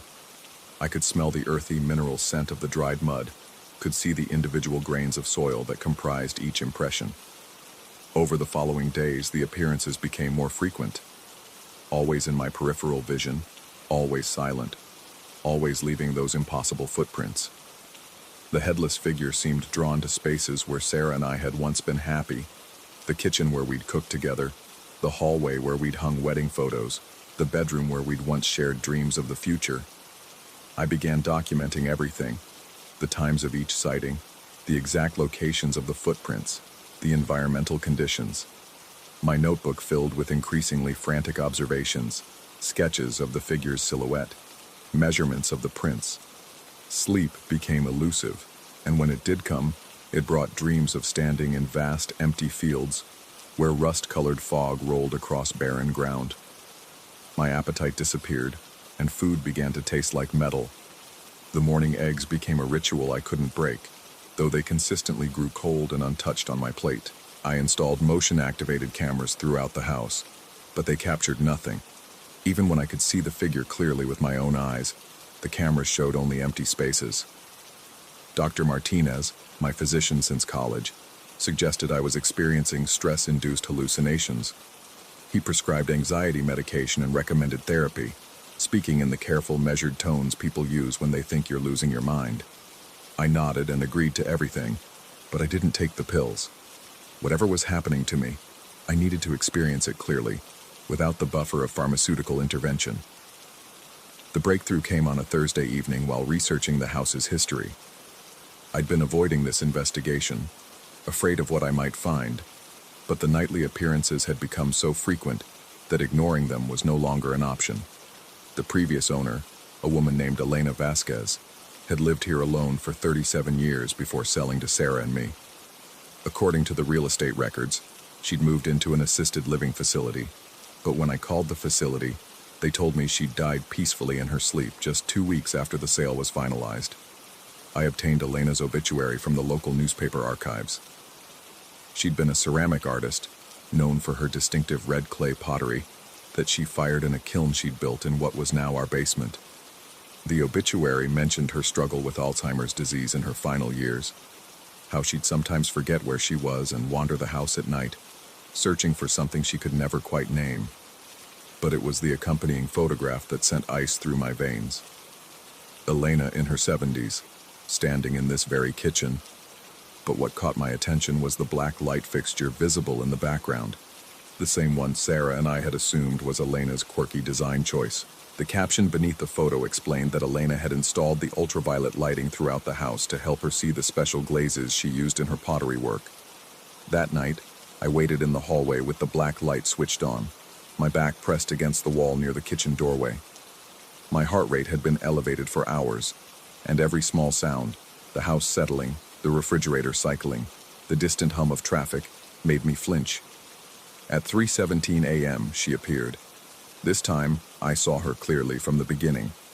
Elena Vasquez, translucent and rust-colored, moving through the hallway with the uncertain gait of someone lost in their own memories. But her head was gone, cleanly absent, as if that part of her had already found its way to whatever comes after death. She paused directly in front of me, and despite her lack of features, I felt with absolute certainty that she was aware of my presence. The air around her carried the scent of clay and wood smoke, mixed with that persistent earthiness of the dried footprints. I watched, paralyzed by a mixture of terror and fascination, as she continued her nocturnal journey. She moved through the house with purpose, checking corners and spaces where she'd once placed her ceramic pieces, searching for artworks that had been sold, donated, or destroyed years ago. When she returned to the kitchen, she stopped at the stove where I'd been frying eggs that first morning. Her translucent form bent forward as if examining something, and I realized with a cold shock that she was reliving her own morning routines, cooking meals for a life that no longer existed. The footprints she left were from her own clay-covered feet. I understood now. Years of working with red earth had stained her skin, and in death, that staining had become permanent, eternal. She was trapped in a loop of her final, confused years, when Alzheimer's had stolen her memories but left her body to wander through familiar spaces, seeking comfort in repetition. I followed her that night, maintaining a careful distance, watching as she moved through her ghostly routine. She climbed the stairs to what had been her studio, now our spare room, and stood before the window, her headless form silhouetted against the streetlight outside. Her hands moved in patterns I recognized from pottery classes I'd taken in college, the delicate, practiced motions of shaping clay on an invisible wheel. As dawn approached, she began to fade, becoming less substantial with each passing minute.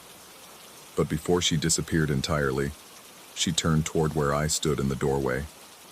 Without eyes, without features, she somehow conveyed a profound sadness, a longing for something forever lost.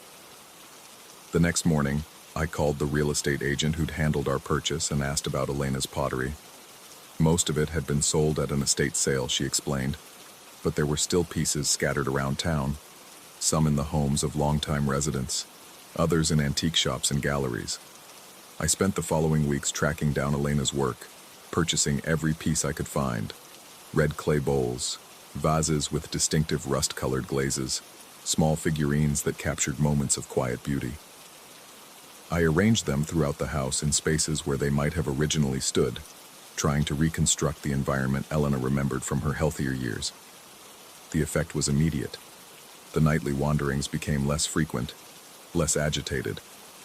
When Elena did appear, she moved with greater purpose, spending time near her reassembled collection.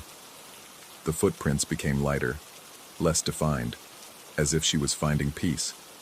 But complete resolution proved elusive. Even with her pottery restored to the house, Elena continued her nocturnal searches, still missing the final piece that would allow her to rest. I researched further, contacting local galleries and auction houses, but every lead ended in disappointment. The answer came from an unexpected source, a delivery driver who'd known Elena personally. Over coffee, he told me about her masterpiece, a life-sized ceramic sculpture of a woman's head that she'd been working on when the Alzheimer's began affecting her abilities. She'd never finished it, he said, and in her confusion during the final months, she'd either hidden it or destroyed it in frustration. I spent hours searching the house, checking closets, cabinets, and storage spaces I'd never thoroughly explored. In the basement, behind the dismantled remains of Elena's kiln, I found a wooden crate covered by decades of dust. Inside was the sculpture, a woman's head rendered in Elena's distinctive red clay, partially glazed but incomplete. One side was finished to perfection, capturing Elena's younger features with stunning detail. The other side remained raw clay, unfinished, representing the part of herself that Alzheimer's had stolen away. That night, I placed the sculpture on Elena's vanity in the bedroom, positioning it carefully under the black light where the rust-colored glaze seemed to glow with inner life. I waited in the hallway, my breathing steady for the first time in weeks. Elena appeared just after midnight, moving with more purpose than I'd ever seen. She entered the bedroom and stopped before the vanity, her headless form reaching toward her ceramic self-portrait. For a moment, the two forms seemed to merge, the ghostly rust-colored spirit and the tangible clay representation of her lost identity. Then, gradually, Elena began to fade. But this time, The disappearance felt different. Not the frustrated dissolution I'd witnessed before, but a gentle release, like smoke dissipating in still air. The footprints she left behind were softer, less defined, and by morning, they had crumbled to fine dust that vacuumed away easily. I never saw Elena again, but sometimes, in the early morning hours while frying eggs, I catch the faint scent of clay and wood smoke. It's not frightening anymore. Instead, it feels like a gentle reminder that some stories, even those interrupted by death and disease, can still find their endings. The house no longer feeds on my sleep. I've begun sleeping through the night again, and my dreams are my own. Sarah and I finalized our divorce quietly, and she relinquished her claim to the house without contest. She said something about it feeling different now, more peaceful, though she couldn't explain what she meant. Elena's pottery remains throughout the house, and her sculpture holds its place of honor on the bedroom vanity.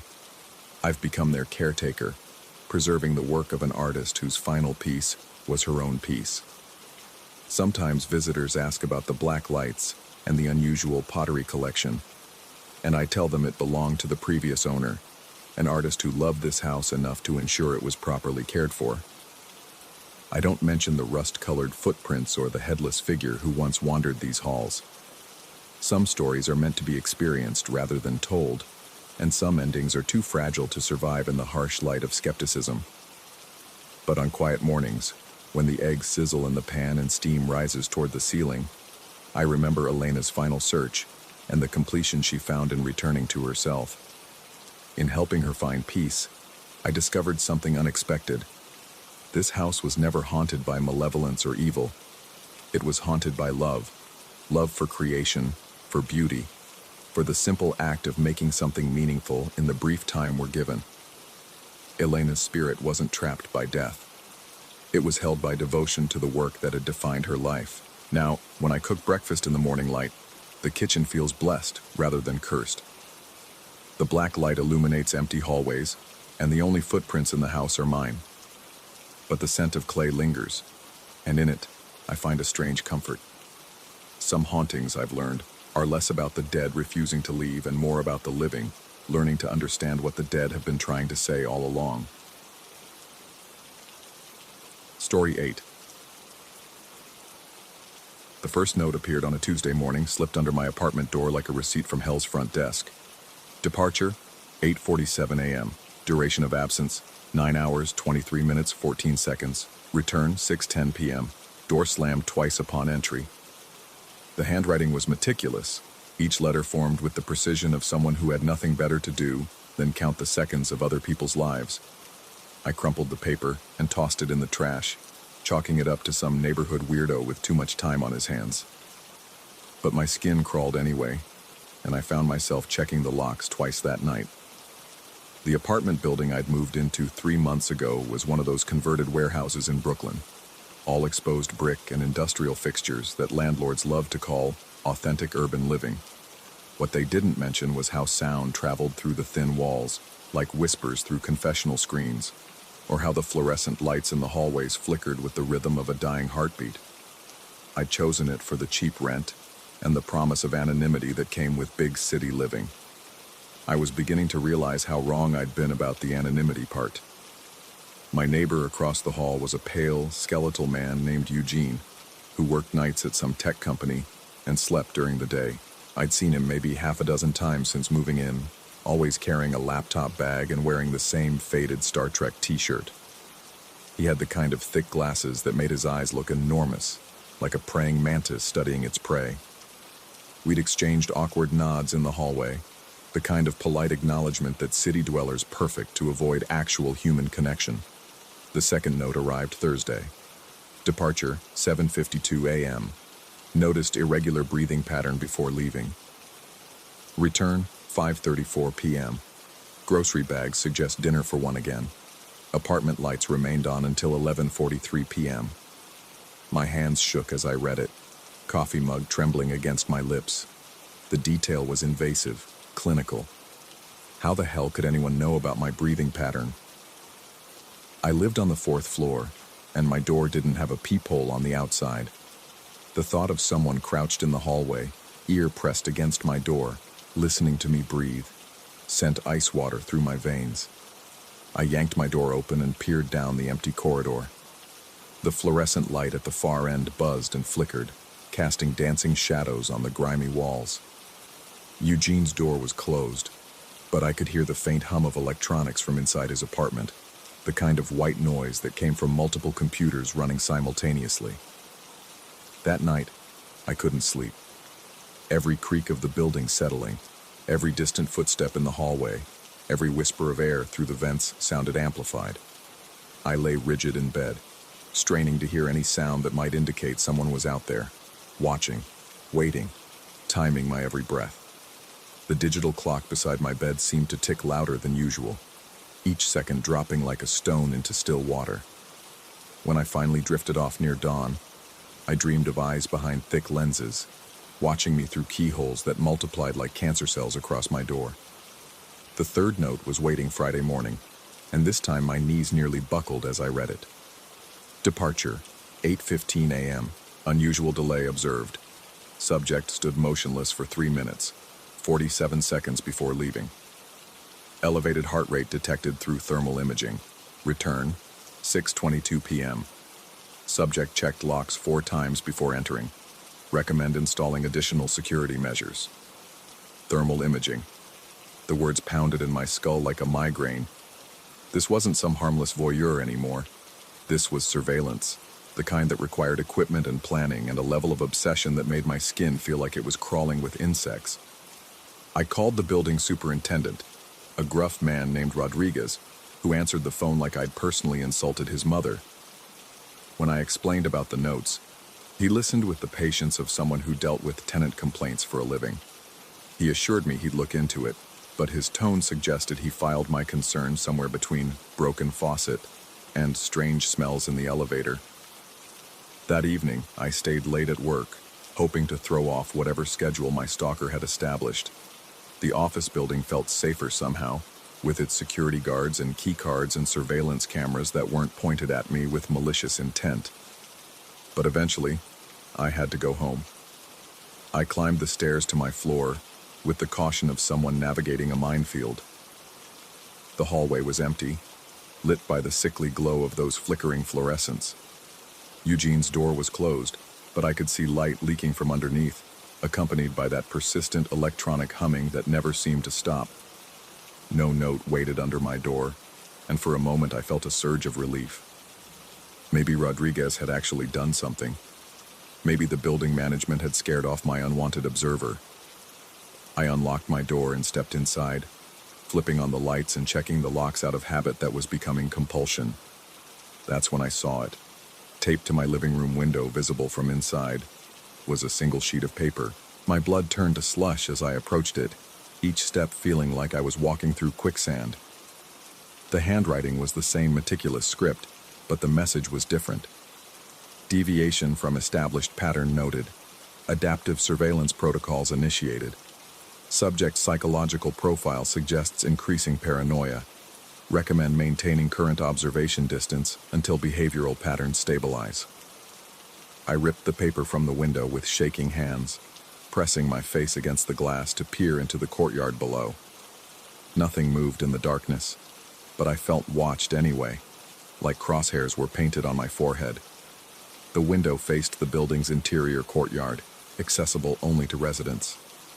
Whoever had placed that note had been inside the building, possibly inside the courtyard itself. Sleep became a myth that weekend. I installed additional locks on my door, the kind with heavy deadbolts that required keys from both sides. I covered my windows with blackout curtains and moved my bed away from any exterior walls. Every sound in the hallway made my heart hammer against my ribs like a caged bird. I ordered groceries online and had them delivered, timing the deliveries for when I knew Eugene would be at work. But Monday morning brought a new horror. The note wasn't under my door this time. It was tucked behind my bathroom mirror, which meant someone had been inside my apartment. Subject exhibited signs of acute stress response over weekend period. Sleep deprivation apparent. Grocery delivery pattern documented. Note: apartment security measures insufficient. Interior access maintained through utility access panel behind mirror. Suggest subject invest in therapy. My legs gave out, and I hit the bathroom floor hard, the note fluttering from my nerveless fingers. Someone had been inside my home, had watched me sleep, maybe stood over my bed while I tossed and turned in paranoid half-slumber. The utility access panel was behind the mirror, a maintenance opening I'd never paid attention to. I yanked the mirror aside and found a hole large enough for a person to crawl through, leading into the building's infrastructure of pipes and electrical conduits. I called in sick to work and spent the day sealing the access panel with steel mesh and industrial adhesive. My hands shook so badly I could barely hold the tools. Every few minutes, I'd stop and listen, convinced I could hear breathing in the walls, the soft scratch of someone moving through the building's hidden spaces like a parasite in its host. The building felt different now, infected. The walls seemed thinner, more porous. The ceiling looked fragile, as if it might give way at any moment to reveal watching eyes. Even the floor felt unstable, like it might open up and swallow me into whatever hellish surveillance network existed beneath the surface. That evening, I confronted Eugene. I waited until I heard his apartment door open, then stepped into the hallway to intercept him. He looked surprised to see me, his enormous eyes blinking rapidly behind those thick lenses. Up close, he was even more disturbing. His skin had the pallor of someone who never saw sunlight, and his fingers were stained with what looked like chemical burns. I told him about the notes, about the surveillance, about someone accessing my apartment through the utility spaces. His reaction was what unnerved me most. He didn't seem surprised or concerned. Instead, he tilted his head like a bird studying an interesting insect and told me that building security was everyone's responsibility. His voice had a flat, emotionless quality that made my skin crawl. He suggested I might be suffering from stress-related paranoia and recommended a psychiatrist he knew who specialized in urban anxiety disorders. The way he said it with that clinical detachment made every alarm bell in my head start screaming, but I had no proof, nothing concrete enough to take to the police. Just a growing certainty that my neighbor was slowly driving me insane with methodical precision. Wednesday's note was the worst yet. It was slipped under my door while I was in the shower, which meant whoever was doing this had keys to the building and was monitoring my routines with supernatural accuracy. Subject confronted observer number 1 on Monday evening at 6:47 p.m. Conversation lasted 3 minutes 22 seconds. Subject's stress indicators now approaching critical levels. Behavioral modification protocol appears successful. Phase 2, authorization recommended. Observer number 1, Phase 2. The clinical language made my blood freeze. This wasn't random harassment anymore. This was an experiment, and I was the lab rat. I started staying in hotels, different ones each night, paying cash and using fake names. But even there, I felt watched. Every hotel employee seemed to pay too much attention to me. Every guest who glanced my way might be part of whatever network was studying me. I began to question my own perceptions, wondering if the paranoia had metastasized beyond rational thought. After a week of hotel rooms and sleepless nights, I returned to my apartment to find it had been rearranged. Nothing was missing, but everything was subtly wrong. Books shifted on shelves. Furniture moved inches from where I'd left it. The coffee maker turned exactly 90 degrees. Small changes that would be unnoticeable to anyone else, but screamed at me like sirens. On my kitchen table was a thick manila folder filled with photographs. Pictures of me leaving the building, entering the building, at work, at the grocery store, in the hotel lobbies where I'd tried to hide. Dozens of them, taken with telephoto lenses from impossible angles. Some were time-stamped. Others had handwritten notes in the margins documenting my emotional state, my gait, my apparent stress levels. At the bottom of the stack was a medical report, my medical report, complete with my social security number and insurance information. Someone had accessed my healthcare records, documenting every doctor's visit, every prescription, every psychological evaluation I'd ever undergone, including the anxiety medication I'd been prescribed after my father's death 3 years ago. The final document in the folder was a business proposal, professionally formatted with letterhead from something called Urban Behavioral Research Initiative. It outlined a study on environmental stress response in isolated urban subjects, and included my apartment address, my work schedule, and a detailed psychological profile that was disturbingly accurate. According to the proposal, I'd been selected as an ideal test subject based on several factors: recent relocation stress, minimal social connections, previous history of anxiety, and isolated living situation. The study aimed to document how prolonged low-level surveillance would affect my mental state and daily routines. Phase 1 had involved passive observation and documentation. Phase 2 would introduce active psychological pressure to measure breaking points. At the bottom of the proposal, in that same meticulous handwriting I'd come to dread, was a personal note. Subject adaptation rate exceeds expectations. Recommend extension of study period. Observer number 1 requests permission to proceed with Phase 3. Direct intervention. My hands were shaking so violently I could barely hold the papers. This wasn't random harassment or neighborhood voyeurism. This was organized, funded, deliberate psychological torture disguised as research. And Eugene wasn't just my creepy neighbor. He was some kind of professional observer, probably being paid to systematically destroy my sanity. The worst part was realizing how effective it had been.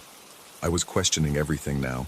Every sound, every glance from strangers, every minor change in my environment. The study had succeeded in turning me into exactly the kind of paranoid, isolated subject they wanted to observe.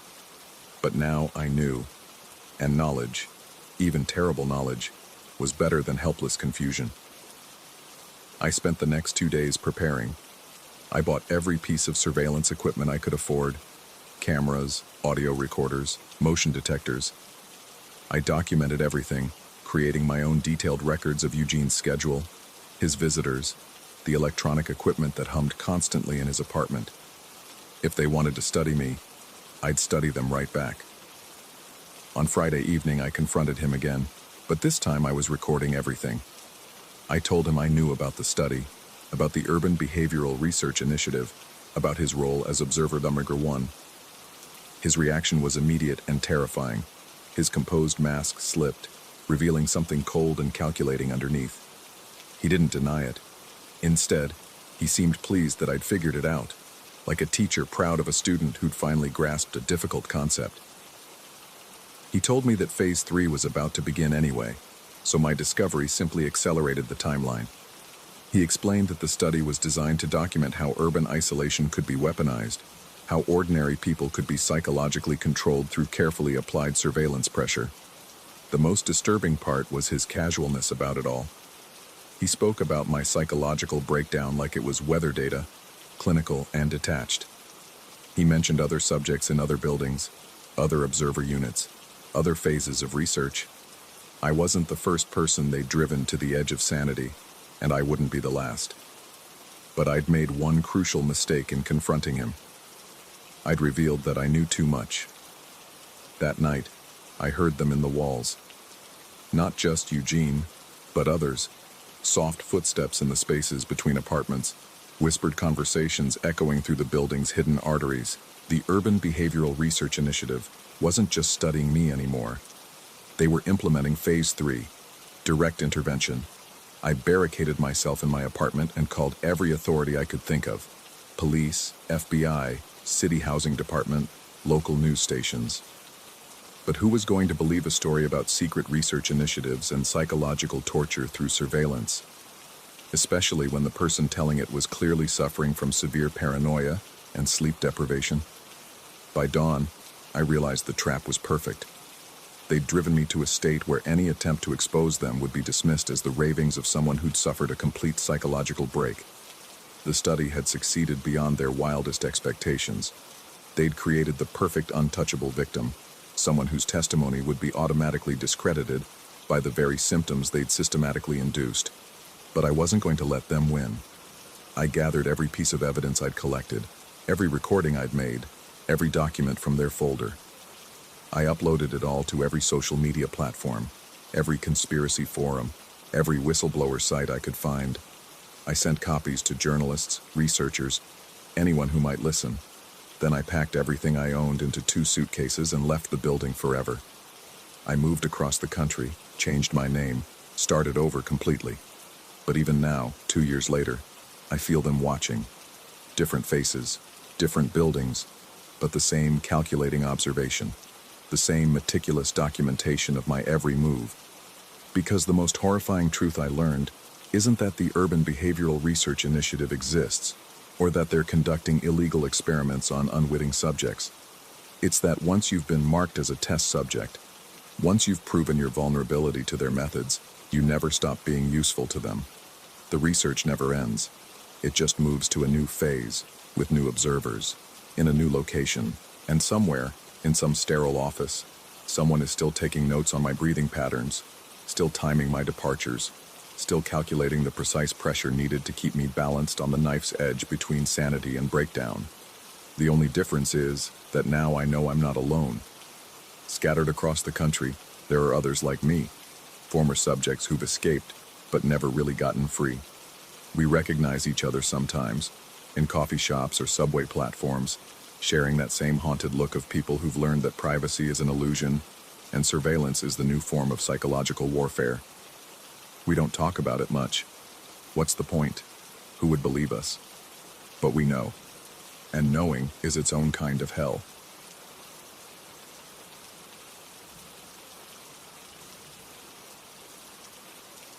Story 9.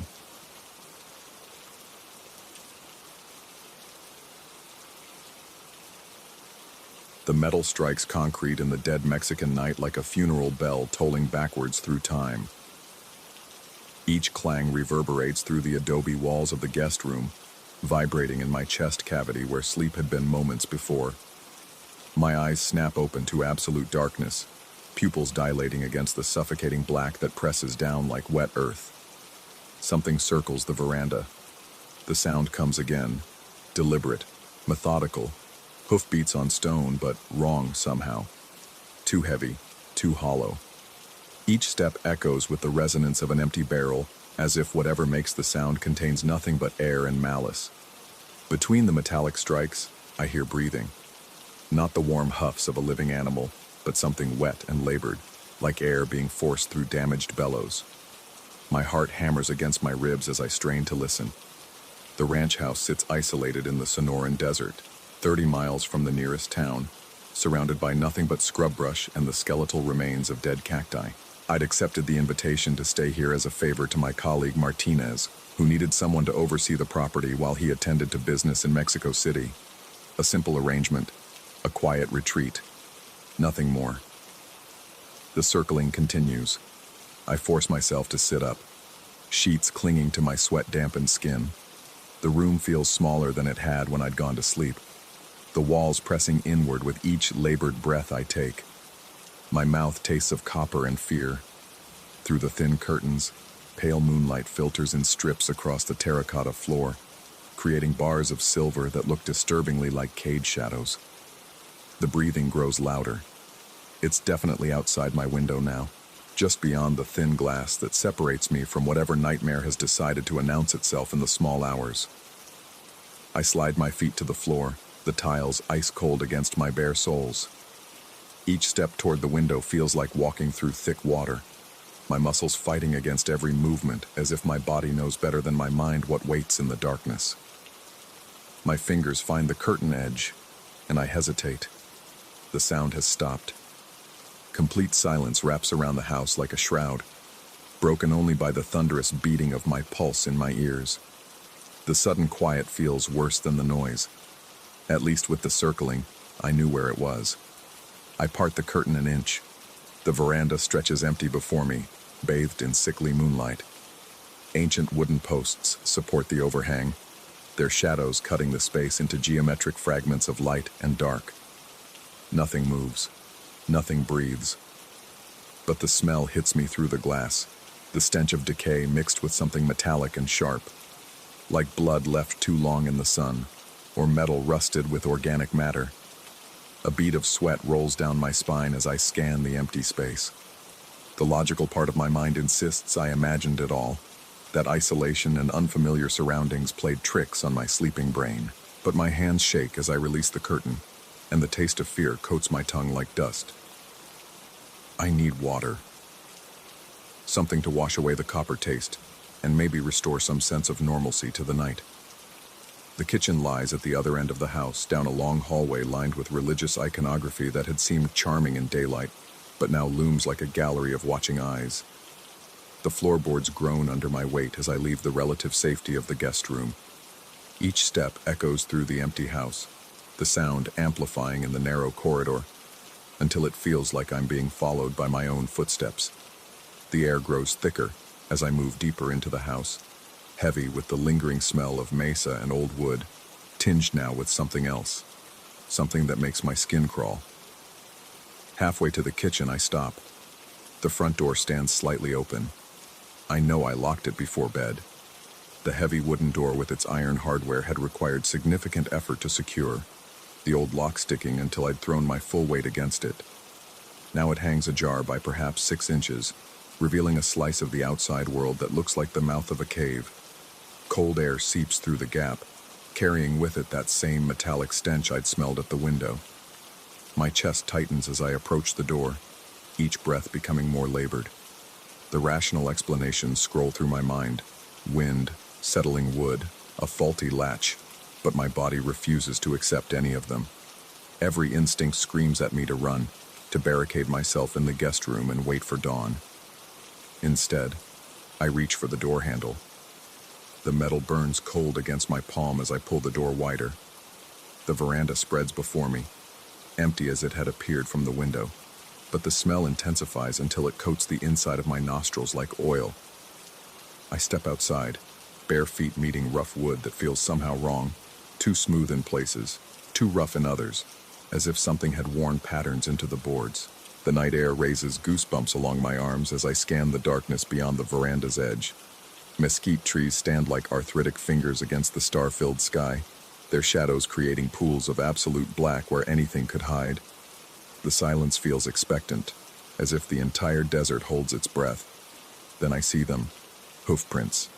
They circle the veranda in a perfect ring, pressed deep into the dust that coats the wooden boards. But these aren't the marks of any living horse. The impressions are too large, too deep, and they gleam with a wet sheen that reflects the moonlight like fresh blood. Between each print, smaller marks score the wood, drag marks, as if whatever made them doesn't lift its feet properly, but scrapes them across the surface.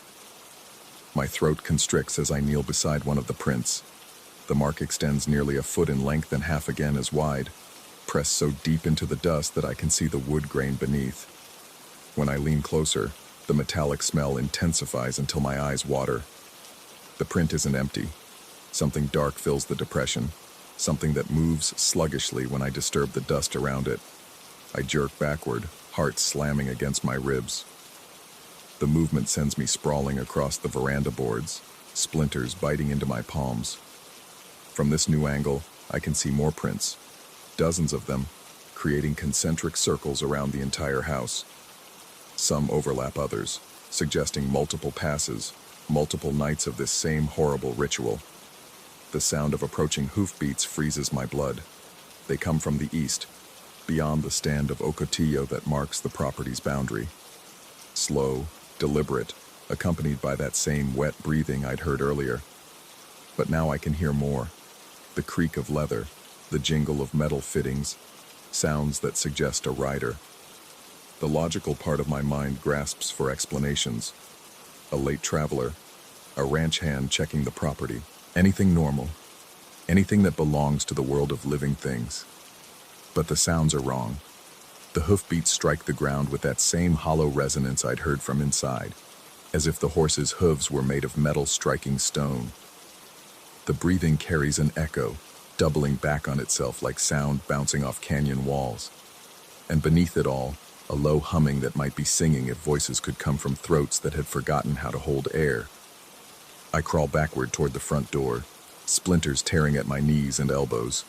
My hands shake so violently I can barely maintain my grip on the rough wood. Every shadow seems to move. Every rustle of wind through the mesquite sounds like approaching footsteps. The taste of copper fills my mouth so completely I wonder if I'm bleeding from somewhere I can't see. The sounds grow closer. Now I can distinguish individual elements in the approaching cacophony. The steady rhythm of hoofbeats mixed with something that drags behind, scraping against rocks and sand. The creak of saddle leather combined with the metallic chime of spurs or harness fittings. And over it all, that breathing, deep, labored, with a wet quality that speaks of lungs filled with something other than air. I reach the door and scramble inside, slamming it shut behind me. My fingers fumble with the lock, the old mechanism refusing to engage as panic makes my movements clumsy and desperate. Outside, the sounds continue their approach, growing louder with each passing second. The humming becomes clearer now, resolving into something that might once have been a lullaby if the voice singing it belonged to something that remembered being human. The lock finally clicks into place just as the hoofbeats reach the veranda.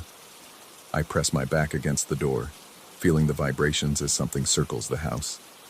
The same pattern as before, methodical and deliberate, but now I can hear every detail. The hooves strike the wooden boards with measured precision, each step accompanied by that dragging sound and the wet exhalation of damaged breathing. The singing continues, wordless and haunting, a melody that seems familiar yet completely alien. 27 steps to complete the circle. I count them twice to be sure, my mind latching onto the number as if mathematics might provide some anchor to sanity. 27 steps, then a pause, then the circle begins again. Over and over, an endless rotation that speaks of ritual and obsession. Through the thin door, I hear other sounds. The creak of leather as something shifts in its saddle, the jingle of metal fittings as they brush against each other, and underneath it all, a new sound that makes my skin crawl. Scratching. Something with claws or fingers scrapes against the wooden boards of the veranda, gouging patterns into the wood that I can hear but cannot see. The circling stops. Silence returns like a physical weight, pressing down on the house until the very air feels thick and difficult to breathe. I strain to hear something, anything, that might tell me where the thing has gone. But the quiet stretches on, broken only by the hammering of my own heart and the whisper of my labored breathing. Then comes the knock. 3 measured raps against the front door, inches from my head. The sound reverberates through the wood and into my skull, each impact like a physical blow. I bite back the scream that rises in my throat, tasting blood where my teeth cut into my tongue. The knocking comes again, patient and persistent, as if whatever waits outside has all the time in the world. A voice speaks through the door, and my sanity fragments like glass. The words come in Spanish, heavily accented and distorted as if spoken through damaged vocal cords. The voice asks for entry, explains that the night is cold, and the journey long. It speaks of seeking shelter, of needing rest for both horse and rider. The tone remains conversational, almost friendly, but underneath the words runs something else, an undercurrent of malice that makes my flesh crawl.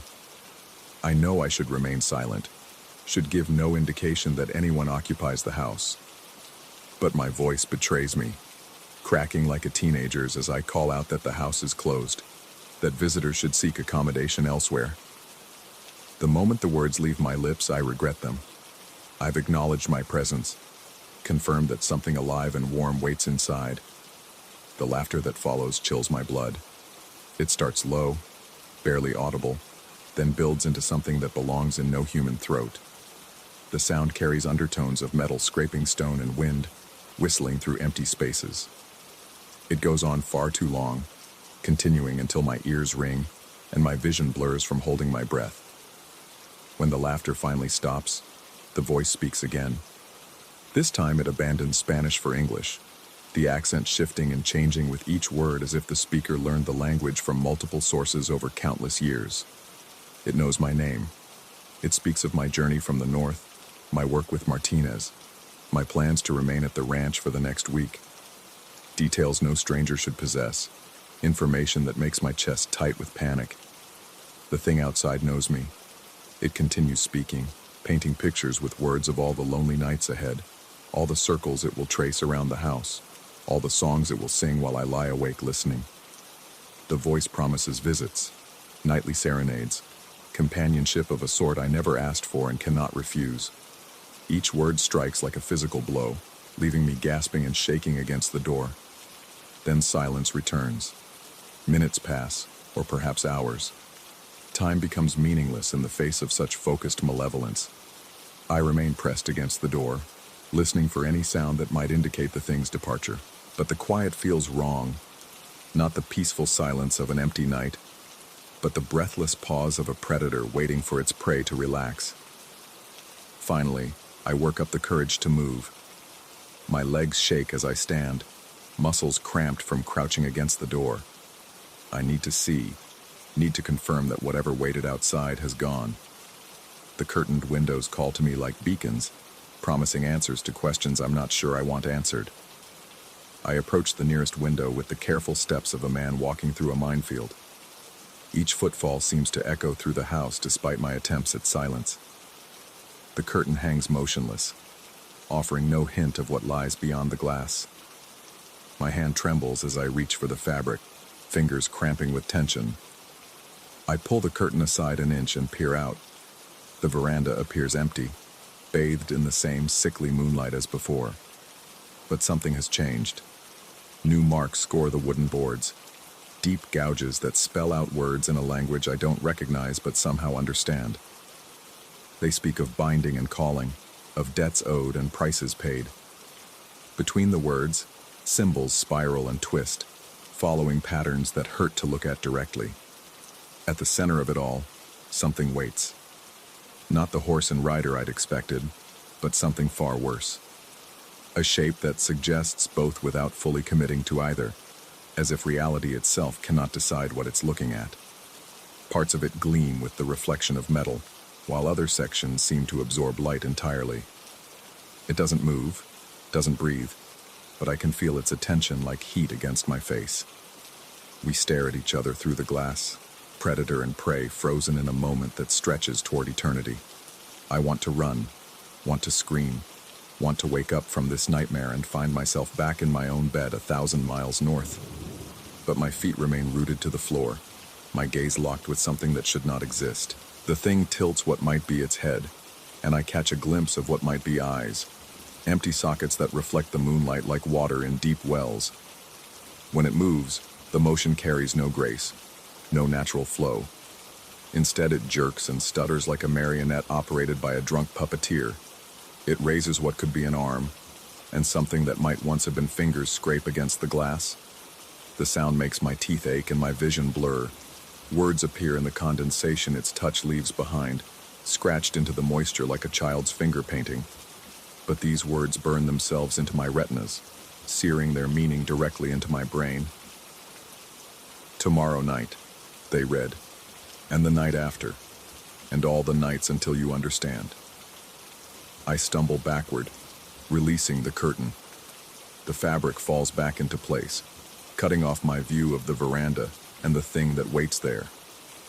But I can still feel its presence, still sense its patient attention focused on the house like a searchlight. It's not going anywhere. Not tonight, and not tomorrow night either. The realization hits me like a physical blow. This isn't a single encounter, a random meeting with something that wandered onto the property by accident. This is intentional, purposeful. The thing outside has chosen me for reasons I cannot fathom, marked me for attention I never sought and cannot escape. I sink into the nearest chair, my legs no longer able to support my weight. The copper taste in my mouth intensifies until I wonder if I might be having a stroke or heart attack. My vision grays at the edges, and for a moment, I welcome the possibility of unconsciousness. Anything would be better than the awful clarity of understanding that washes over me. The ranch hand's words echo in my memory, with new significance. When I'd asked about the sounds in the night, the hoofbeats and breathing, they'd exchanged glances filled with fear and crossed themselves before answering. "No es caballo vivo," the eldest had said, his voice barely above a whisper. Not a living horse. They knew. They'd always known. The thing outside has walked these grounds before, traced its circles around the house on other nights, sung its wordless songs to other visitors, and now it's my turn to join whatever collection it maintains. whatever purpose drives its nightly vigils.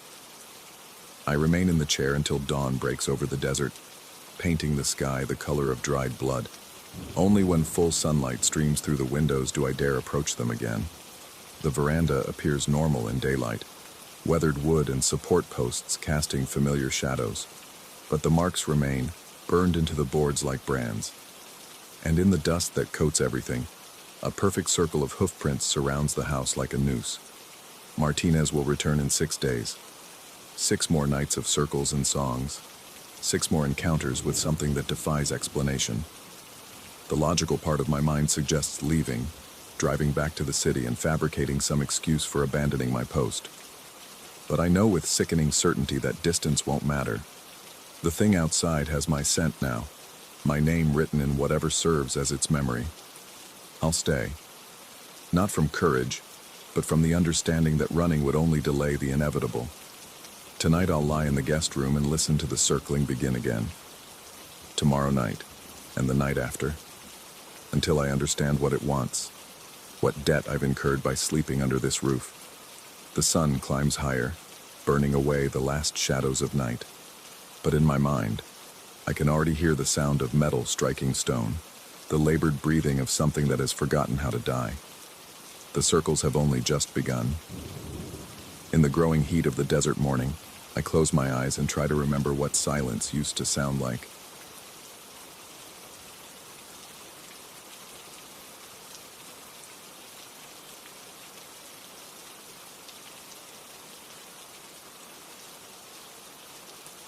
Story 10.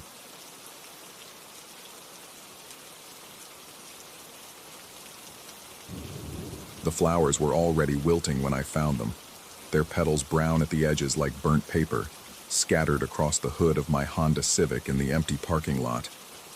But it wasn't the bouquet that made my stomach clench into a fist. It was the small black device nestled between the dying roses, its red LED blinking like a malevolent eye in the pre-dawn darkness. My hands shook as I lifted the GPS tracker, feeling its weight in my palm. Someone had been watching. Someone knew exactly where I parked every morning at 5:45 a.m. before my daily run through Lincoln Park. The cold October air bit through my running gear, but the chill spreading through my chest had nothing to do with the weather. I'd always prided myself on being observant, on maintaining awareness of my surroundings. 28 years old, 6'2", and reasonably fit, I wasn't the type of guy who worried about personal safety. But standing there in the deserted lot, clutching evidence that some unknown person had been tracking my movements, my confidence evaporated like breath in winter air. The parking lot stretched around me in pools of yellow sodium light, broken by deep shadows that suddenly seemed full of possibility. Every car could hide someone. Every tree line could conceal watching eyes. My heartbeat thundered in my ears as I scanned the perimeter, searching for movement, for any sign of the person who had violated my routine with such surgical precision. I forced myself to think rationally. Maybe it was a mistake. Someone had confused my car with another. But even as the thought formed, I knew it was wishful thinking. The GPS unit was new, expensive, and it had been deliberately placed. Someone had stood exactly where I was standing, had touched my car, had arranged those flowers with careful intention. My phone buzzed against my leg, a text from an unknown number. "Beautiful morning for a run, Marcus. Don't worry about the gift. I just wanted you to know I'm here. Wherever you go, I'll find you." The device slipped from my numb fingers and clattered on the asphalt. How did they know my name? How long had they been watching? The questions cascaded through my mind as I fumbled to pick up my phone, my fingers suddenly thick and clumsy. The screen showed no additional messages, just that single line of text that managed to sound both intimate and threatening. I called the police from my car, engine running, doors locked. The dispatcher's voice was professionally calm as she told me an officer would be by to take a report. Her casual tone should have been reassuring, but instead it highlighted how thin and paranoid my voice sounded as I explained about the flowers and the GPS tracker. Officer Martinez arrived 40 minutes later, by which time the morning commuters had begun filtering into the lot. She was young, maybe 25, with tired eyes that had seen enough domestic disputes and stalking cases to approach mine with weary professionalism. She photographed the bouquet, bagged the GPS tracker, and took my statement with the methodical thoroughness of someone who knew most of these cases went nowhere. She advised me to vary my routine, to be aware of my surroundings, to call if anything else happened. Standard protocol delivered with genuine concern, but little optimism. I understood. What could they do with a bunch of dead flowers and an untraceable GPS unit? The next few days passed in a haze of hypervigilance. I changed my running route, left at different times, parked in different lots, but the feeling of being watched clung to me like smoke. Every reflection in store windows made me turn. Every footstep behind me on the sidewalk sent adrenaline shooting through my veins. I found myself checking and rechecking my car for new surprises, running my hands under the bumpers and wheel wells until my palms were black with road grime. Sleep became elusive. I'd lie awake listening to every creak of my apartment building, every footstep in the hallway. The old radiator's hissing sounded like whispered conversations. The shadows cast by streetlights through my bedroom blinds shifted and moved like figures standing just outside my window. Friday evening, I decided to go for a late dinner at Romano's, a little Italian place about 10 minutes from my apartment. I needed normalcy, needed to be around other people, needed to prove to myself that I could still function like a regular human being. The restaurant was warm and busy, filled with the comfortable noise of conversation and clinking silverware. I was halfway through my pasta when I noticed him, a man sitting alone at a table near the window, wearing a dark jacket and baseball cap pulled low over his face. He wasn't eating, just nursing a cup of coffee and occasionally glancing in my direction. When our eyes met, he looked away quickly, but not before I caught something unsettling in his expression. Recognition. Satisfaction. My appetite vanished. I signaled for the check, trying to act casual while keeping the man in my peripheral vision. He was thin, maybe 40, with pale hands that fidgeted constantly with his coffee cup. Nothing about him seemed immediately threatening, but the way he watched me made my skin crawl. I paid quickly and headed for the exit, resisting the urge to look back. Outside, the October evening had turned cold, and my breath formed small clouds as I walked briskly toward my car. The street was busy enough with Friday night foot traffic, but I still felt exposed, vulnerable. At my car, I fumbled with the keys, my hands shaking slightly. As I pulled out of the parking space, I checked my rearview mirror and saw the man from the restaurant standing outside Romano's, speaking into a cell phone. Even from a distance, even in the uncertain light of the street lamps, I could tell he was looking directly at me. The drive home became a lesson in urban paranoia. Every set of headlights behind me could be following. Every turn I made was mirrored by at least 3 other cars, making it impossible to tell if someone was deliberately staying with me. By the time I reached my apartment building, my shirt was soaked with sweat despite the cool evening air. I parked in my usual spot in the underground garage and sat for a moment, trying to calm my racing heart. The garage was well lit but full of blind spots between the concrete pillars and parked cars. The fluorescent lights hummed overhead, casting harsh shadows that seemed to move independently of their sources. As I walked toward the elevator, my footsteps echoed oddly in the enclosed space. There was another sound underneath, a softer footfall that seemed to match my pace but not quite. I stopped abruptly and listened. Silence. Then, just as I was about to dismiss it as paranoia, I heard the distant sound of a car door closing. The elevator seemed to take forever. I jabbed the button repeatedly, a nervous habit that did nothing to speed its arrival, but gave my hands something to do.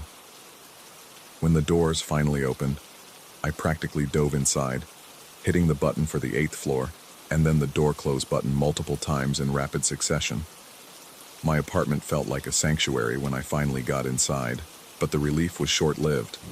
I went immediately to my living room window and looked down at the street. A dark sedan was parked across from my building, its engine running, exhaust visible in the cool air. I couldn't see the driver clearly, but the car hadn't been there when I'd left for dinner. I called Officer Martinez and left a voicemail describing what had happened. Her return call came an hour later, by which time the sedan had disappeared. She promised to have patrol cars increase their presence in the area, but we both knew how limited that protection would be. That night, I dragged my dresser in front of my bedroom door before going to bed. The scraping sound it made against the hardwood floor was unnaturally loud in the quiet apartment, but the weight of it against the door provided a small measure of psychological comfort. I kept my phone on the nightstand, 911 already dialed and ready. All I would need to do was hit the call button. Sleep came in fragments, interrupted by every sound the building made as it settled for the night. I'd doze for 20 or 30 minutes, then jolt awake, heart pounding, certain I'd heard something that didn't belong. Twice I got up to check the locks on my doors and windows. Once I thought I heard footsteps in the hallway outside my apartment, but when I looked through the peephole, the corridor was empty. Saturday morning brought another message. This one slipped under my door while I slept. "You're trying so hard to avoid me, Marcus, but you can't change what's meant to be. I know where you work, where you shop, where you sleep. Your new routine is charming, but it won't keep me away." The note was handwritten in careful block letters on plain white paper. No watermark, no distinctive features that might help identify its author. But the very existence of it meant someone had been in my building, had walked down my hallway, had stood outside my door while I slept. I called Martinez again, this time demanding to speak to a detective. The note was evidence of criminal behavior, breaking and entering at minimum, but when Detective Reynolds arrived to take my statement, he pointed out that the building's security was minimal, that anyone could have entered through the lobby or garage, that the note itself contained no explicit threats. Still, he took it seriously enough to dust my door and the surrounding area for fingerprints. The process took over an hour, during which time I stood in my apartment doorway answering questions about my daily routine, my job, whether I had any ex-girlfriends or former co-workers who might harbor resentment. The detective was thorough and professional, but I could see the skepticism in his eyes. Stalking cases were difficult to prosecute, he explained. Until the perpetrator made a clear threat or committed a more serious crime, the police were limited in what they could do. He promised to follow up on the fingerprints and coordinate with Martinez on increased patrols, but his tone suggested he didn't expect much to come of either effort. After he left, I found myself unable to stay in the apartment. The walls felt too close, the windows too exposed. I needed motion, needed to be somewhere with other people. I grabbed my jacket and headed for the mall, thinking that crowds would provide safety and anonymity. The Northgate Mall was busy with weekend shoppers, families with children, teenagers clustered around the food court. The noise and activity should have been comforting, but instead I found myself studying every face, looking for the thin man from the restaurant, watching for anyone who seemed to be paying too much attention to me. I was in the bookstore, trying to lose myself and browsing the new releases when I felt it again, that prickly sensation of being watched. I turned slowly, pretending to examine a display of bestsellers, and caught a glimpse of movement near the store's entrance. Someone had stepped quickly out of sight behind a rack of magazines. My pulse accelerated. I walked deeper into the store, weaving between the shelves, then doubled back toward the entrance. The magazine rack was empty now, but I had the distinct feeling that someone had been there, someone who had moved when I moved, who had hidden when I looked. I left the bookstore and walked quickly through the mall's main corridor, stopping occasionally to look in store windows, using the reflection to check if anyone was following. The technique was something I'd learned from detective novels, but putting it into practice made me feel foolish and paranoid. Still, twice I thought I saw the same figure, a person in a dark jacket who seemed to maintain a consistent distance behind me. At the food court, I bought a coffee I didn't want and found a table with a clear view of the surrounding area. I sat facing the entrance, watching the flow of people, trying to spot anyone who seemed out of place or overly interested in my movements. After 20 minutes of surveillance that revealed nothing concrete, I began to wonder if the stress was making me imagine threats where none existed. My phone buzzed. Another message. "You look tired, Marcus. All this worry isn't good for you. Maybe it's time we talked face to face." I nearly dropped the phone. Whoever was sending these messages was here, in the mall, watching me at that very moment. I stood up so quickly that my chair scraped loudly against the tile floor, drawing stares from nearby tables. My eyes swept the food court frantically, searching for someone holding a phone, someone watching me with too much interest. A man at a table near the pretzel stand was looking directly at me. Middle-aged, wearing a gray sweatshirt, unremarkable in every way except for the intensity of his stare. When he realized I was looking back, he stood up and walked away, disappearing into the crowd near the department store entrance. I followed, pushing through clusters of shoppers, trying to keep him in sight. But the mall was too crowded, too full of people moving in different directions. By the time I reached the department store, he had vanished. I spent another hour walking through the mall, checking every store, every seating area, but found no trace of him. The drive home was a white-knuckle experience of constantly checking mirrors and watching for vehicles that might be following. Every car that took the same turns I did sent my anxiety spiking. By the time I reached my apartment building, my hands were cramped from gripping the steering wheel too tightly. That evening, I made a decision that felt both rational and desperate. I was going to install a security system. If someone was watching me, tracking my movements, leaving messages, then I needed to have some way of documenting their behavior. I drove to an electronics store and spent $300 on a basic surveillance camera that could connect to my phone and record continuously. Setting up the camera in my apartment window took most of the evening. I positioned it to cover the street in front of my building, focusing on the area where the sedan had been parked. The installation was more complicated than I'd expected, but the act of doing something proactive, of taking some measure of control, helped calm my frayed nerves. I was testing the camera's night vision settings when my phone rang. Unknown number. I hesitated, then answered. The voice on the other end was soft, almost gentle. "You don't need cameras to see me, Marcus. I'm always closer than you think." I hung up immediately, my hands shaking so badly I nearly dropped the phone.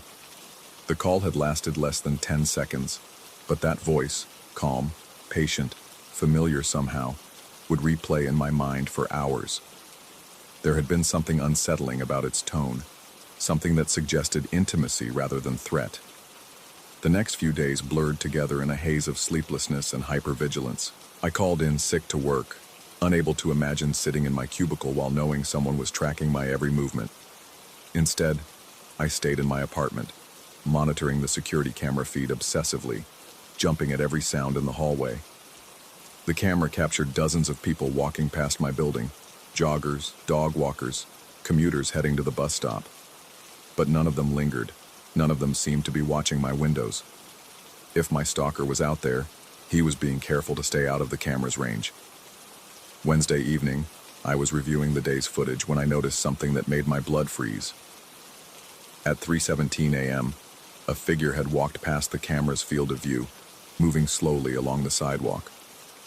The person was wearing dark clothing and keeping their head down, but something about their gait seemed familiar. I rewound the footage and watched it again, enhancing the image as much as the cheap camera would allow.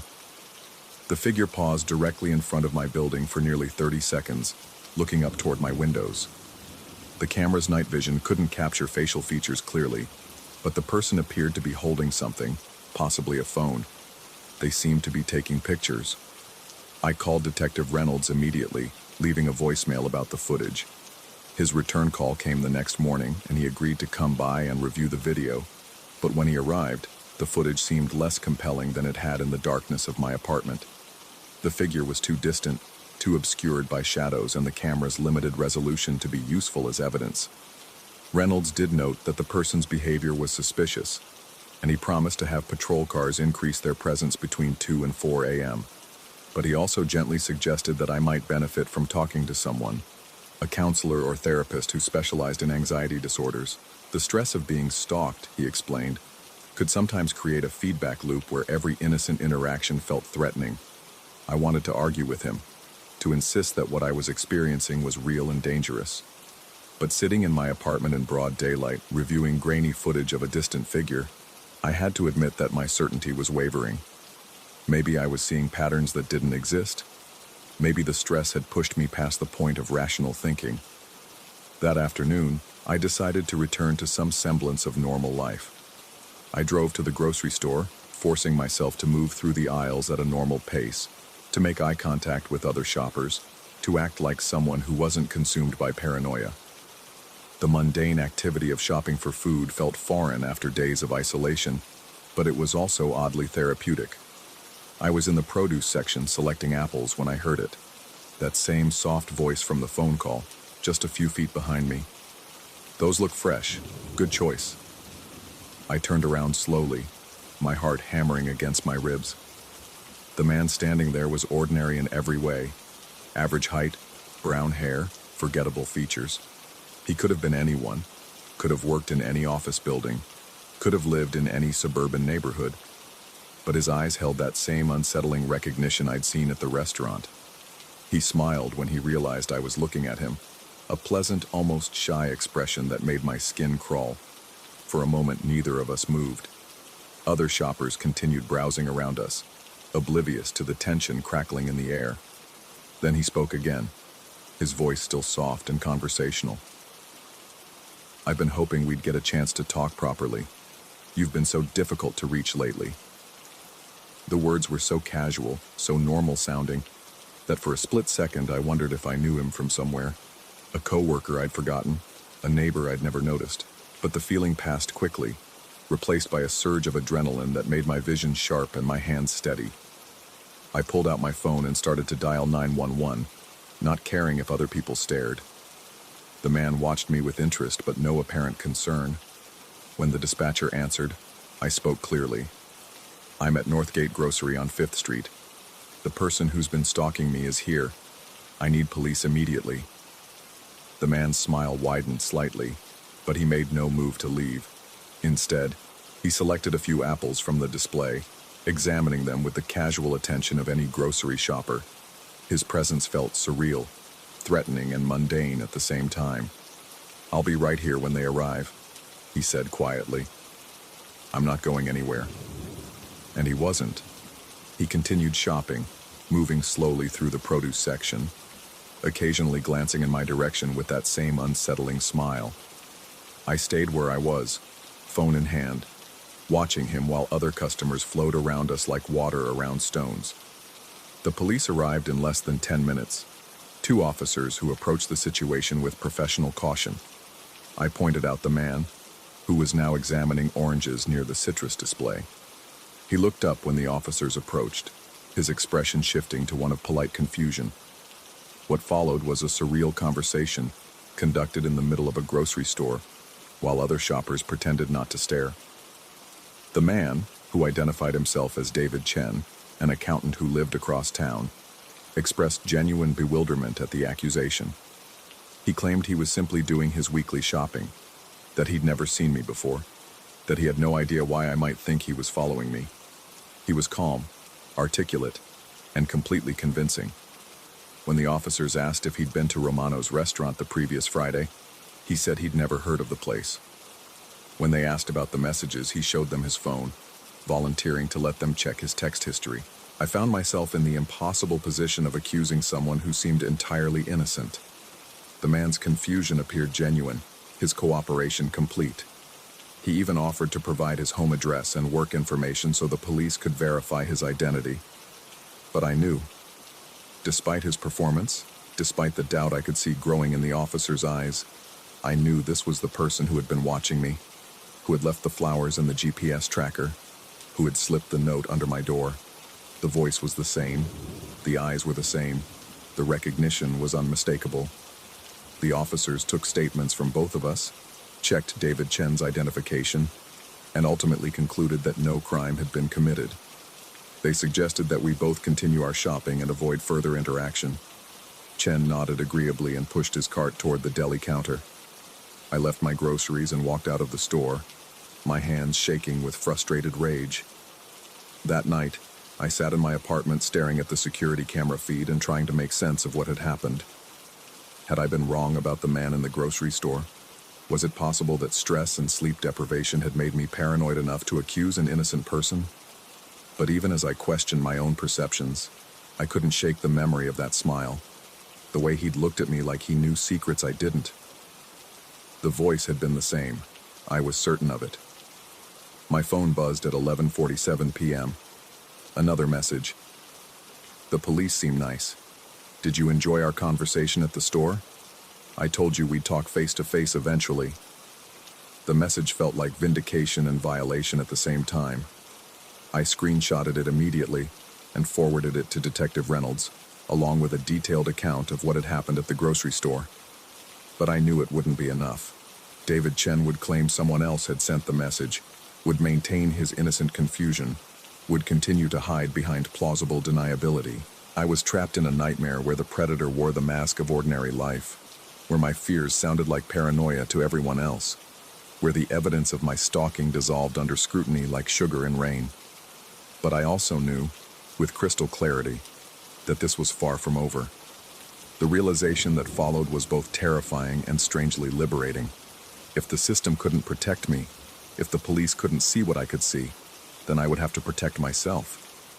The thought should have frightened me more than it did, but after weeks of feeling helpless, the prospect of taking action felt almost comforting.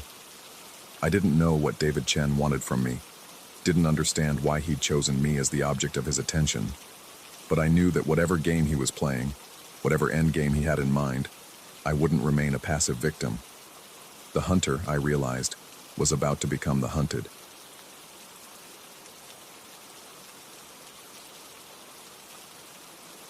Story 11.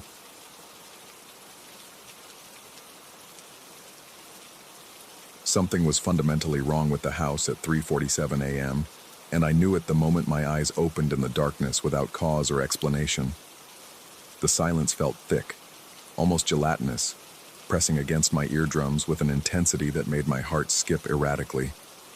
Even the usual hum of the refrigerator downstairs had ceased, leaving behind a vacuum of sound that seemed to absorb every breath I took. My mouth had gone completely dry, that familiar metallic taste of adrenaline already coating my tongue as I lay motionless in bed, every muscle tensed and ready for something I couldn't identify. That's when I saw it. A sphere of white light, perfectly round and roughly the size of a softball, emerged from what used to be my son's bedroom down the hall. Jake had moved out 6 months ago for graduate school, leaving behind only empty walls and the faint scent of his cologne that still lingered in the carpet fibers. The orb moved with deliberate purpose, floating approximately 3 feet from the floor, its luminescence so pure and clean it seemed to absorb the surrounding darkness, rather than simply illuminate it. My chest constricted as I watched this impossible thing glide silently toward the staircase. The rational part of my brain scrambled for explanations. A reflection from a passing car, perhaps, or some trick of moonlight filtering through the windows. But cars didn't drive down our dead-end street at this hour, and the moon had been hidden behind thick clouds when I'd gone to bed. The orb descended the stairs with fluid grace, each movement calculated and serene. As it passed, an overwhelming sense of tranquility washed over me, starting as a warm sensation in my chest and spreading outward until every cell in my body seemed to exhale simultaneously. The tension in my shoulders melted away. My breathing slowed to a rhythm so peaceful it felt almost meditative. Even my racing heartbeat gradually settled into a steady, hypnotic cadence. But peace, I discovered, could be just as terrifying as fear when it arrived uninvited and unexplained. I forced myself to sit up, fighting against the strange lethargy that threatened to pull me back into sleep. My legs felt heavy as lead as I swung them over the side of the bed, and for a moment I wondered if I was still dreaming. The hardwood floor felt cold and solid beneath my bare feet, though, and the sharp edge of the nightstand bit into my palm when I steadied myself against it. The orb had disappeared from view, but that unnatural calm still permeated the air like invisible smoke. I moved toward the hallway, each footstep muffled by the carpet runner that my ex-wife had insisted on installing years ago. The familiar creak of the floorboard near Jake's door didn't come. Another small wrongness that made my skin crawl despite the overwhelming serenity still flooding my system. At the top of the stairs, I peered down into the living room below. The Christmas tree stood in its usual corner, my late mother's angel perched atop the highest branch where it had resided every December for the past 15 years. But something was different. The angel, which I had carefully positioned just 3 days earlier, now sat at an odd angle, its delicate porcelain wings no longer perfectly aligned with the tree's natural symmetry. My pulse quickened despite the supernatural calm trying to suppress it. I descended the stairs slowly, gripping the banister with sweaty palms, each step feeling like I was walking deeper into something I didn't understand. The living room felt different, charged somehow, as if the very air molecules had been rearranged. The familiar scent of pine from the tree now carried an underlying note of something else, something I couldn't identify but that made my nostrils flare with instinctive alarm. The angel had fallen, not crashed to the floor in a shower of broken porcelain, but somehow displaced from its perch and now resting at the base of the tree, completely intact. Its serene face stared up at me with painted eyes that seemed more knowing than they had any right to be. I knelt beside it, my knees protesting against the hardwood floor, and examined the figurine carefully. Not a single chip or crack marred its surface, despite what should have been a 12-foot fall. That's when I noticed the warmth. The air around the angel radiated heat, not the dry, artificial warmth of the heating system, but something organic and alive. I held my hand above the figurine and felt the temperature difference immediately, at least 10 degrees warmer than the surrounding air. My breath began to come in short, sharp bursts that created small puffs of vapor in the suddenly cold room. I looked back up at the tree, searching for any logical explanation. The branches showed no signs of disturbance. No ornaments hung askew, no lights had been displaced. Only the angel had moved, or been moved, by something that defied every law of physics I understood. The calm that had enveloped me earlier began to fracture, revealing jagged edges of anxiety underneath. My skin felt too tight, as if my body was trying to expand beyond its physical boundaries. The sensation of being watched crept up my spine like cold fingers, raising every hair on my arms and the back of my neck.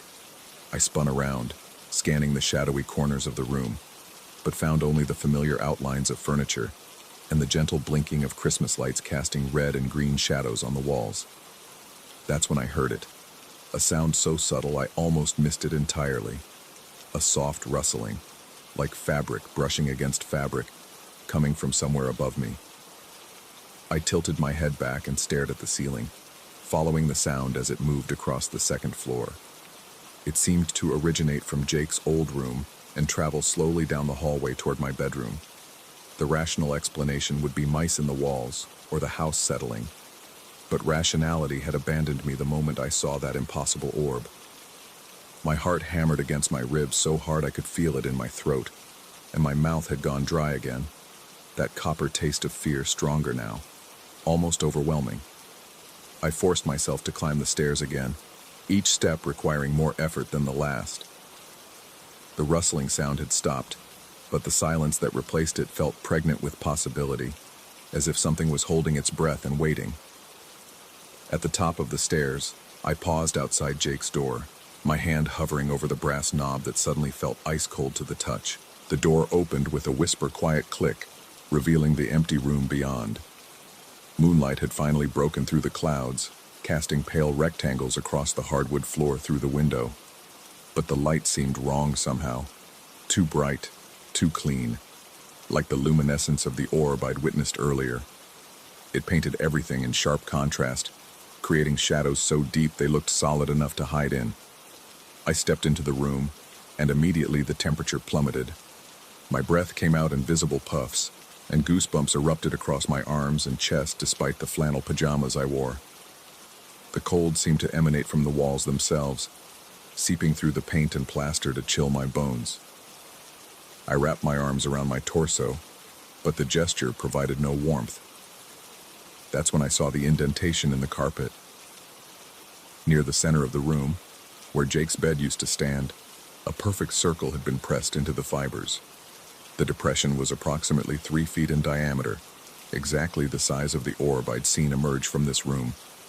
The carpet around the edges of the circle stood at normal height, but within its boundaries, every fiber had been compressed as if something incredibly heavy had rested there for an extended period. I knelt beside the indentation, my knees cracking audibly in the silence, and reached out to touch the compressed carpet. The moment my fingertips made contact, a jolt of electricity shot up my arm, not painful but startling enough to make me jerk my hand back. The sensation lingered, a tingling numbness that spread from my fingers to my wrist and beyond. But it was what I felt next that nearly made me bolt from the room entirely. A presence. Not visible, not audible, but undeniably there.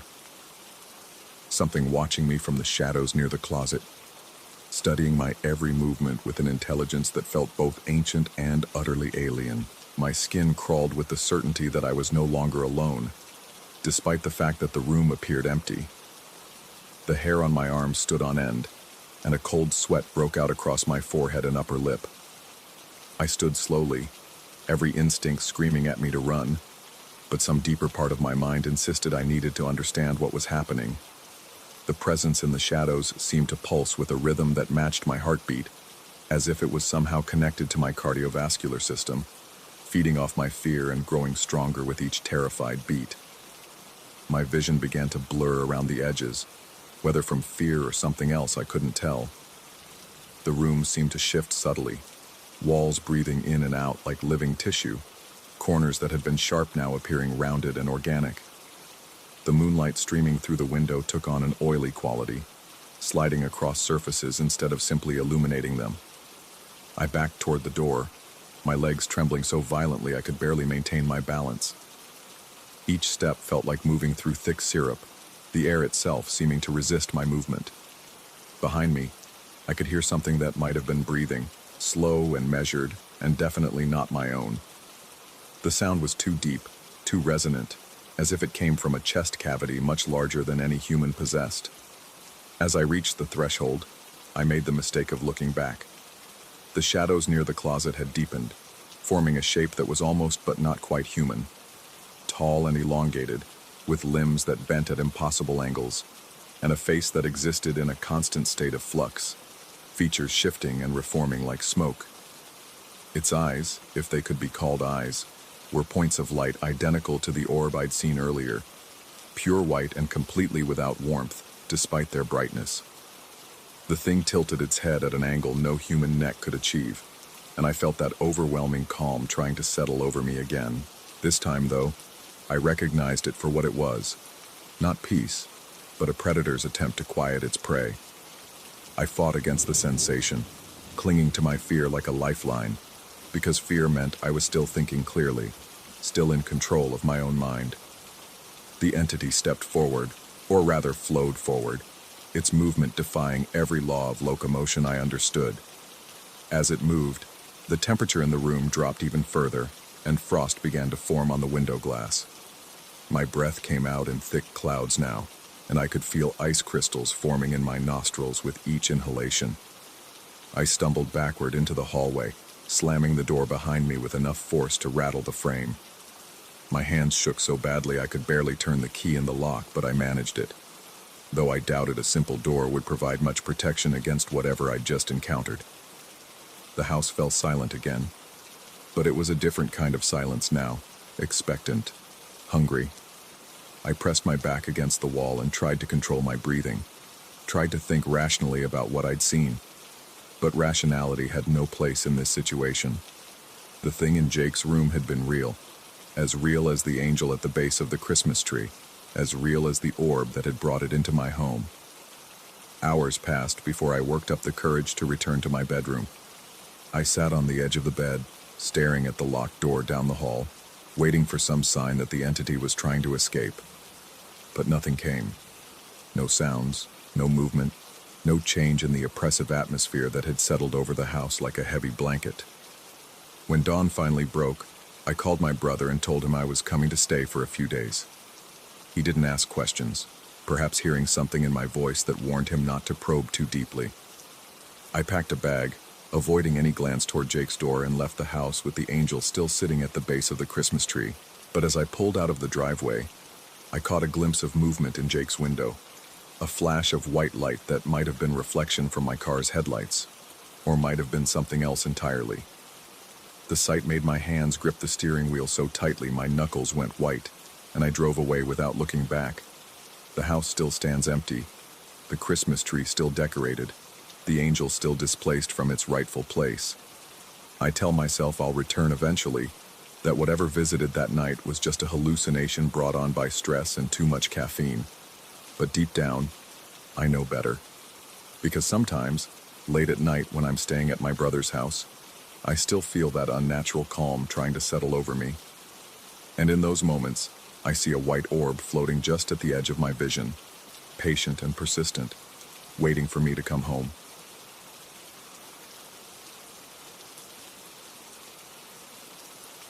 Story 12.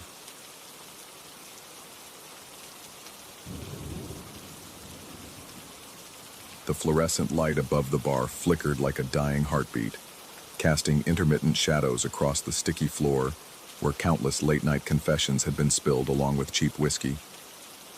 At 2:47 a.m., the rusty anchor was supposed to be empty, locked tight against the November cold that crept through every crack in the old building's bones. But I wasn't alone. The first time he appeared, I convinced myself it was nothing more than my exhausted mind playing tricks. 3 months into the night shift at this dive bar on the outskirts of town, sleep deprivation had become my unwelcome companion.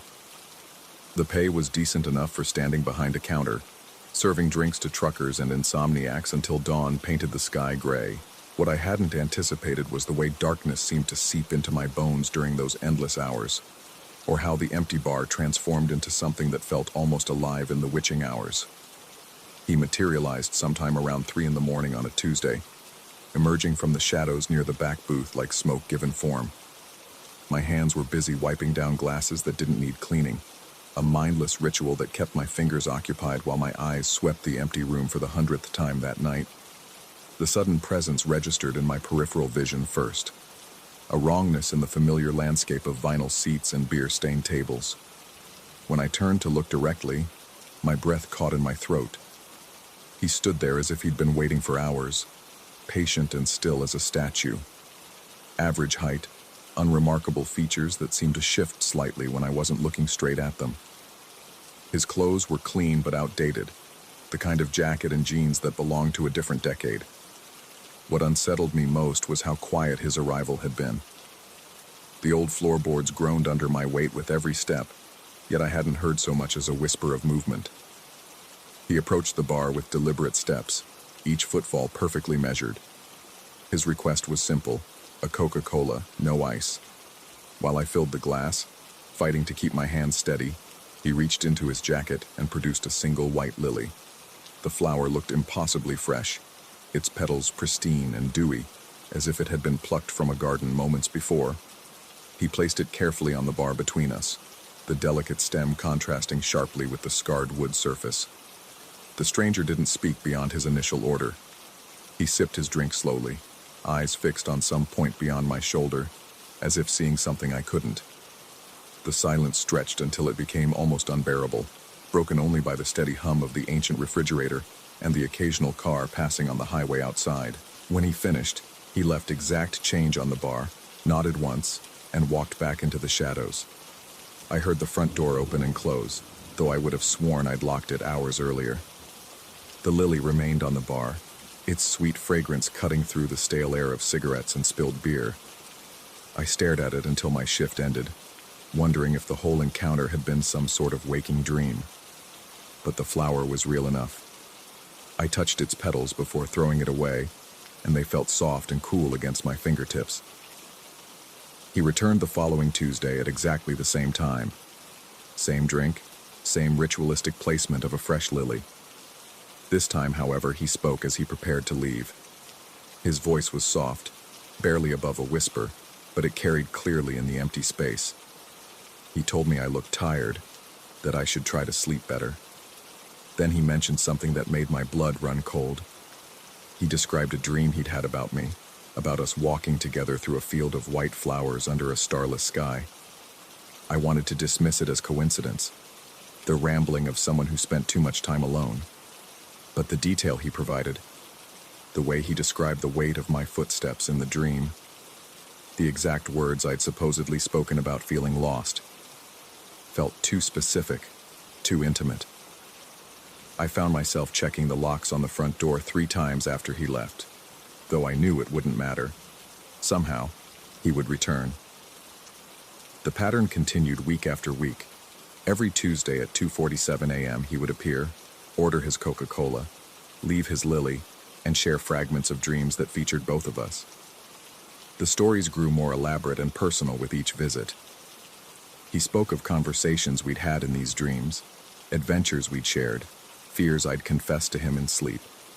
The most disturbing part was how familiar these dream scenarios felt, as if I'd lived them myself.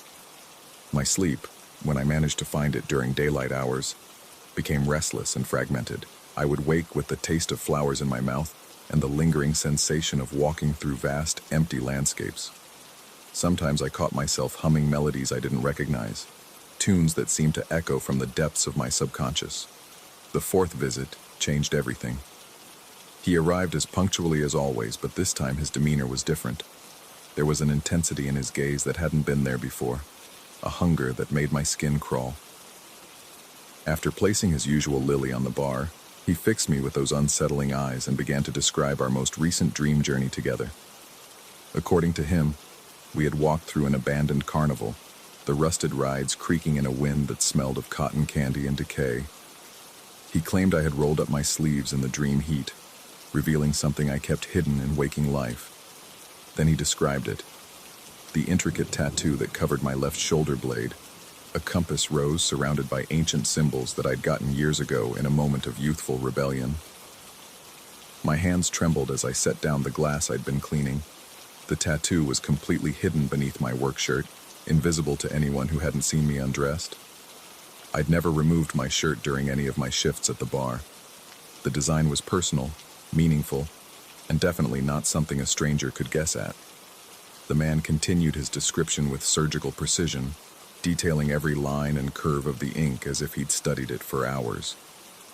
He mentioned the small scar that ran through one of the symbols, a reminder of an accident from my teenage years.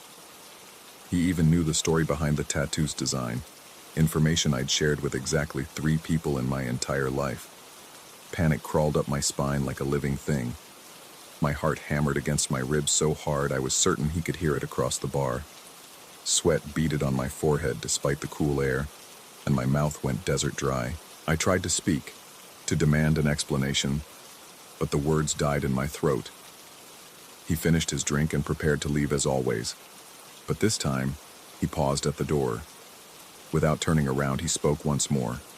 He told me that dreams were just another form of reality, that some people were gifted with the ability to walk between worlds. He suggested I should be more careful about where my sleeping mind wandered, because not all dream travelers had innocent intentions. The door clicked shut behind him, leaving me alone with the lily and a terror so profound it felt like drowning in ice water. Sleep became impossible after that night. I would lie in my apartment during the day, staring at the ceiling, afraid to close my eyes. When exhaustion finally dragged me under, I would jerk awake moments later, convinced I could hear footsteps on unfamiliar ground or feel eyes watching me from the darkness behind my eyelids. I tried switching my work schedule, begging my manager to put me on day shifts, or at least different nights. But the rusty anchor needed its night bartender, and finding someone willing to work those hours wasn't easy. I was trapped by necessity and growing desperation. The next Tuesday, I armed myself with knowledge. I researched everything I could find about dream sharing, astral projection, and other supernatural phenomena that might explain what was happening to me.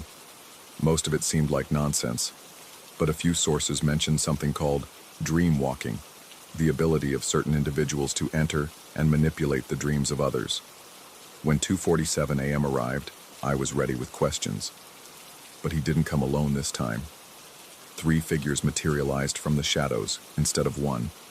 They moved in perfect synchronization, their footsteps creating an eerie rhythm on the worn floorboards. All 3 were identical to my original visitor, down to the smallest detail of clothing and expression. They approached the bar in formation, each taking a position exactly 2 feet apart. In unison, they ordered Coca-Cola with no ice.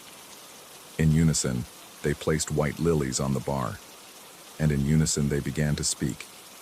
They told me about the dream realm that existed parallel to waking reality, a place where consciousness could travel freely for those who knew the way. They explained that I was a particularly vivid dreamer, someone whose sleeping mind created rich, detailed worlds, that others could visit and explore. They had been feeding off my dreams for months, drawing sustenance from the experiences and emotions I generated in sleep. But they wanted more than just to observe. They wanted to merge our dream experiences permanently, to bind my sleeping consciousness to theirs, so they could access my dream worlds whenever they chose. The Tuesday visits had been preparation, a way of establishing a connection between my waking and sleeping minds. The revelation hit me like a physical blow.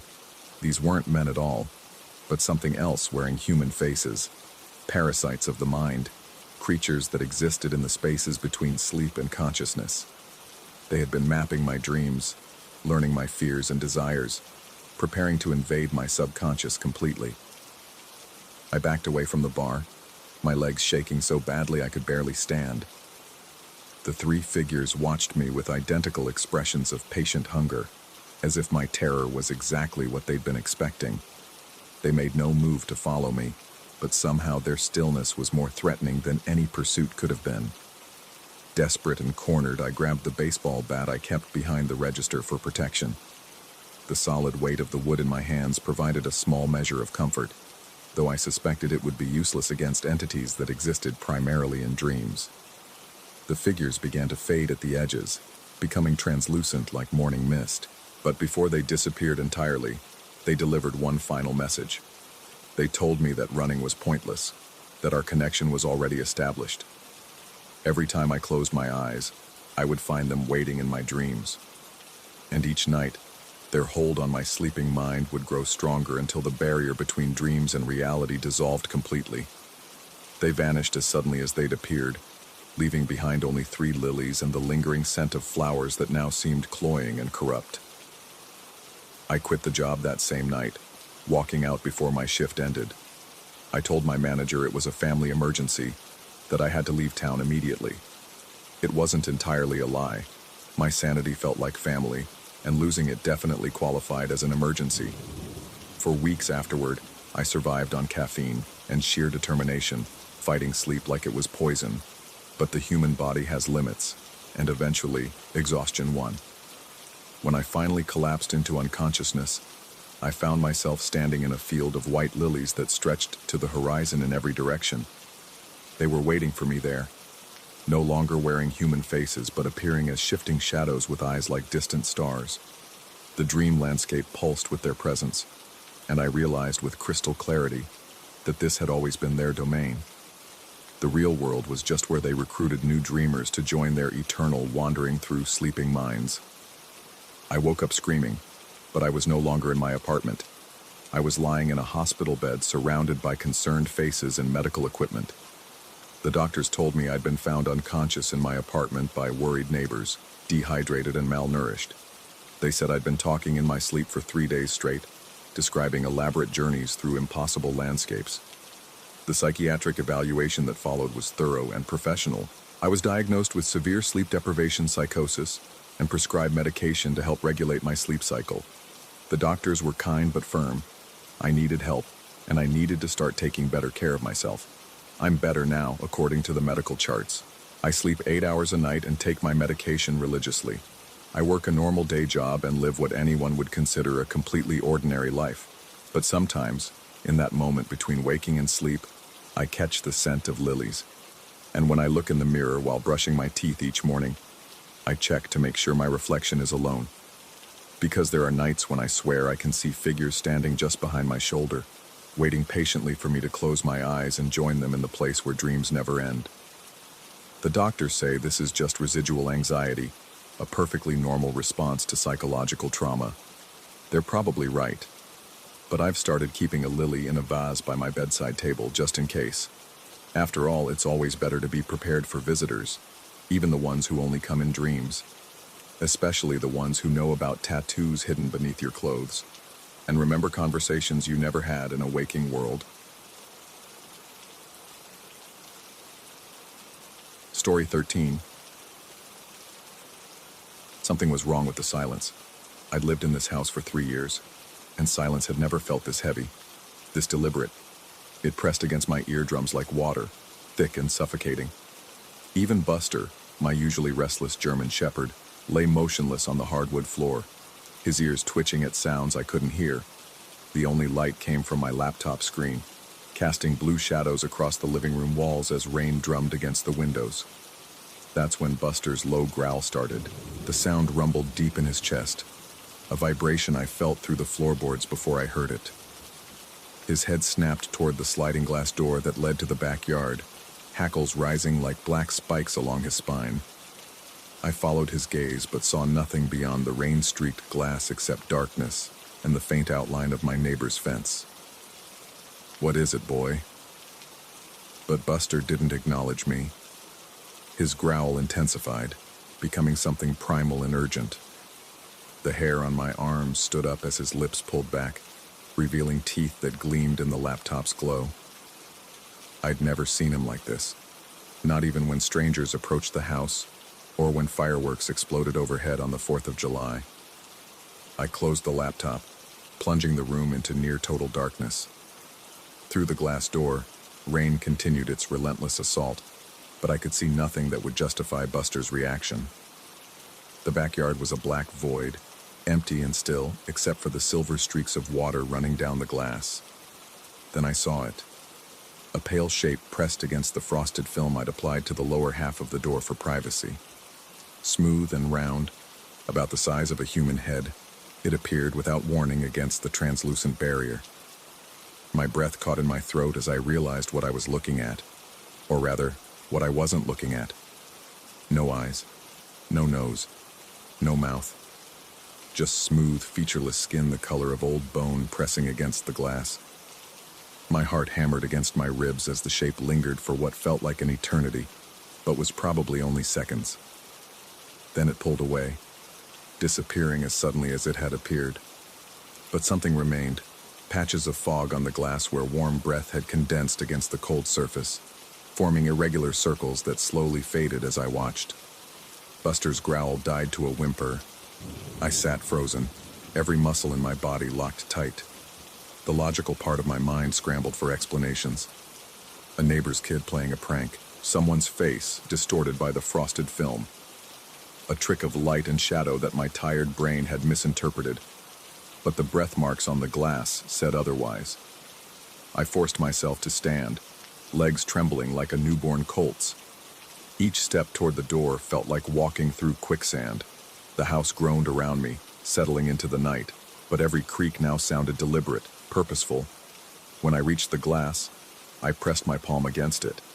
The surface was ice cold, and my hand looked tiny compared to the fog patterns that were still fading. Outside, the backyard revealed nothing. No footprints in the mud, no figure retreating into the darkness. Just rain and shadows, and the growing certainty that something had been watching me. I backed away from the door, bumping into Buster, who had crept up behind me on silent paws. He pressed against my legs, seeking comfort or offering it. I couldn't tell which. His body trembled against mine, and I realized we were both shaking. The rest of the night stretched ahead like a prison sentence. I turned on every light in the house, checking and double-checking locks, drawing curtains closed. But the feeling of being observed persisted, a crawling sensation between my shoulder blades that no amount of artificial brightness could dispel. Every window became a potential point of entry for those watching eyes that weren't there. Every shadow a hiding place for something that shouldn't exist. Sleep became impossible. I lay in bed with Buster pressed against my side, both of us listening to the house settle around us. Every sound amplified itself in the darkness.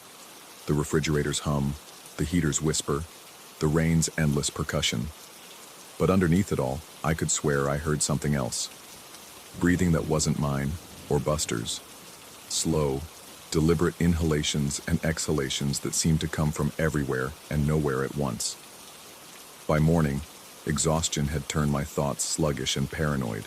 I convinced myself I'd imagined the whole thing. Stress from work, too much caffeine, not enough sleep. All perfectly reasonable explanations for a perfectly reasonable hallucination. The fog marks on the glass had been my own breath reflecting back at me. The shape I'd seen was nothing more than tired eyes playing tricks in the dark. But that evening, as sunset painted the sky in shades of amber and blood, Buster's behavior started again. This time, He positioned himself directly in front of the sliding door, fur bristling, eyes fixed on something I couldn't see. His growl was different now, higher pitched, almost whining. Fear radiated from him in waves, and I found myself backing away from the glass even though I saw nothing there. Then the tapping started, soft at first, barely audible over the sound of my own pulse thundering in my ears. Tap, tap, tap, rhythmic and patient, like fingernails against glass. But when I looked, nothing was there. Just the empty backyard and the darkness beyond. The tapping continued for 20 minutes before stopping abruptly, leaving behind a silence so complete it felt like a physical weight. Buster whimpered and retreated to the far corner of the room, where he curled into a tight ball and refused to look at the door. I spent that night in the living room, wrapped in a blanket with all the lights on, staring at the glass door until my eyes burned. Nothing appeared, but I knew something was watching me. I could feel its attention like a physical touch, cold and invasive and utterly inhuman. The next morning brought no relief. Every surface in the house seemed to retain the memory of that presence. I caught myself checking over my shoulder constantly, spinning around at sounds that weren't there, jumping at my own reflection in mirrors and windows. My neighbor, Mrs. Patterson, mentioned that I looked tired when I retrieved my mail. She suggested I might want to see a doctor, but doctors couldn't explain what happened the third night. I was making dinner when Buster started his warning growl again. This time I didn't hesitate. I grabbed the largest kitchen knife I owned and approached the sliding door with what felt like courage, but was probably just desperation. Whatever was out there, I wanted to confront it. I wanted answers. The glass was clear. I'd removed the frosted film that morning, thinking it might be contributing to my paranoia. Through the transparent barrier, I could see every inch of the backyard. Empty lawn, wooden fence, the neighbor's house with its kitchen light glowing warm and normal. Nothing. But Buster was going insane behind me, his growls turning to frantic barks that echoed through the house like gunshots. I pressed my face closer to the glass, cupping my hands around my eyes to block the interior light. That's when I felt it. Warm breath against the back of my neck. I spun around, knife raised, heart exploding in my chest. The living room was empty except for Buster, who had gone silent and was now staring at me with wide, terrified eyes. But the sensation lingered, the unmistakable feeling of someone standing directly behind me, close enough to touch. My skin crawled with the memory of that breath, and I stumbled backward until my shoulders hit the glass door. The cold surface pressed against my spine, and I realized with growing horror that if something was inside the house, there was nowhere to run. I searched every room, every closet, every space large enough to hide a person. Nothing. The doors were still locked. The windows were secure. But the feeling of being watched had intensified, becoming so strong it was almost suffocating. That night, I didn't even pretend to sleep. I sat in the kitchen with every light blazing, the knife within arm's reach, watching both the sliding door and the empty rooms beyond. Buster refused to leave my side, pressing himself against my legs and shaking so hard his collar jingled. Around 3 a.m, the breathing sounds started again. This time, I could pinpoint their location. They were coming from right behind me, close enough that I should have felt the air movement against my neck. But when I turned, nothing was there. Just empty space and the growing certainty that my sanity was slipping away like water through a cracked glass. The sounds continued for hours, following me from room to room. Wherever I went, the breathing followed, always just out of sight but never out of hearing. Slow, deliberate inhalations that seemed to mock my own panicked gasping. By dawn, I was barely holding myself together. My hands shook so badly I could barely hold a coffee cup. My reflection in the bathroom mirror showed hollow eyes and skin the color of old paper. I looked like someone who was dying from the inside out. But I wasn't dying. I was just being watched by something that shouldn't exist. The revelation came on the 4th night, when exhaustion had worn down my defenses and terror had become a constant companion. I was sitting in the living room again, staring at the sliding door, when I noticed something that made my blood turn to ice water in my veins. The glass was fogging up from the inside. Patches of condensation were forming on the surface, creating the same irregular circles I'd seen that first night. But this time, I was watching them appear in real time, and I was alone in the room. The fog patterns spread across the glass like a map of invisible presence, marking the locations of breath that wasn't mine. As I watched in frozen horror, the fog began to take shape. Not random patterns anymore, but deliberate marks. Lines and curves that almost looked like writing, like someone was trying to communicate through condensation on glass. The message, when I finally understood it, was simple and devastating. I'm already inside. The fog faded as I read it, leaving behind crystal clear glass, and the terrible knowledge that whatever had been watching me from outside had somehow found a way in. Not through doors or windows, but through some gap in reality itself. I understood then that the breathing I'd been hearing wasn't coming from behind me or beside me. It was coming from inside me. Something had taken up residence in my own lungs, sharing my breath, watching through my eyes, experiencing my terror as its own entertainment. The house fell silent except for the sound of my own panicked gasping. Or was it mine? I could no longer tell where my breath ended and the things began. Buster whimpered from his corner, refusing to look at me now, as if he could sense the change, the contamination. I fled that night, driving until the sun came up and the terror faded to a manageable level of paranoia. But even now, months later, I can feel it with me. When I breathe, sometimes there's an echo, a second inhalation that perfectly mirrors my own. When I look in mirrors, sometimes I catch a glimpse of something behind my eyes that doesn't belong there. The doctors say it's stress, anxiety, post-traumatic episodes brought on by living alone and working too hard. They prescribe pills that dull the edges of fear but never eliminate it completely. Because I know the truth. Some things don't need doors or windows to get inside. They just need you to see them, to acknowledge their presence, to let them into your awareness. And once they're in, they never leave. I sold the house eventually. The new owners seem happy enough, though I noticed their dog has started exhibiting some unusual behaviors. When I drove by last week, I saw condensation patterns on the sliding glass door that looked almost like writing. But I didn't stop to read what it said. I've learned that some messages are better left unread, some breaths better left unshared, and some things better left alone in the dark where they belong. Even now, as I write this, I can feel it watching through my eyes, breathing through my lungs, waiting patiently for the next person foolish enough to look too closely at shadows that shouldn't exist. The breath on glass was never the real horror. The real horror was realizing it was my own breath all along.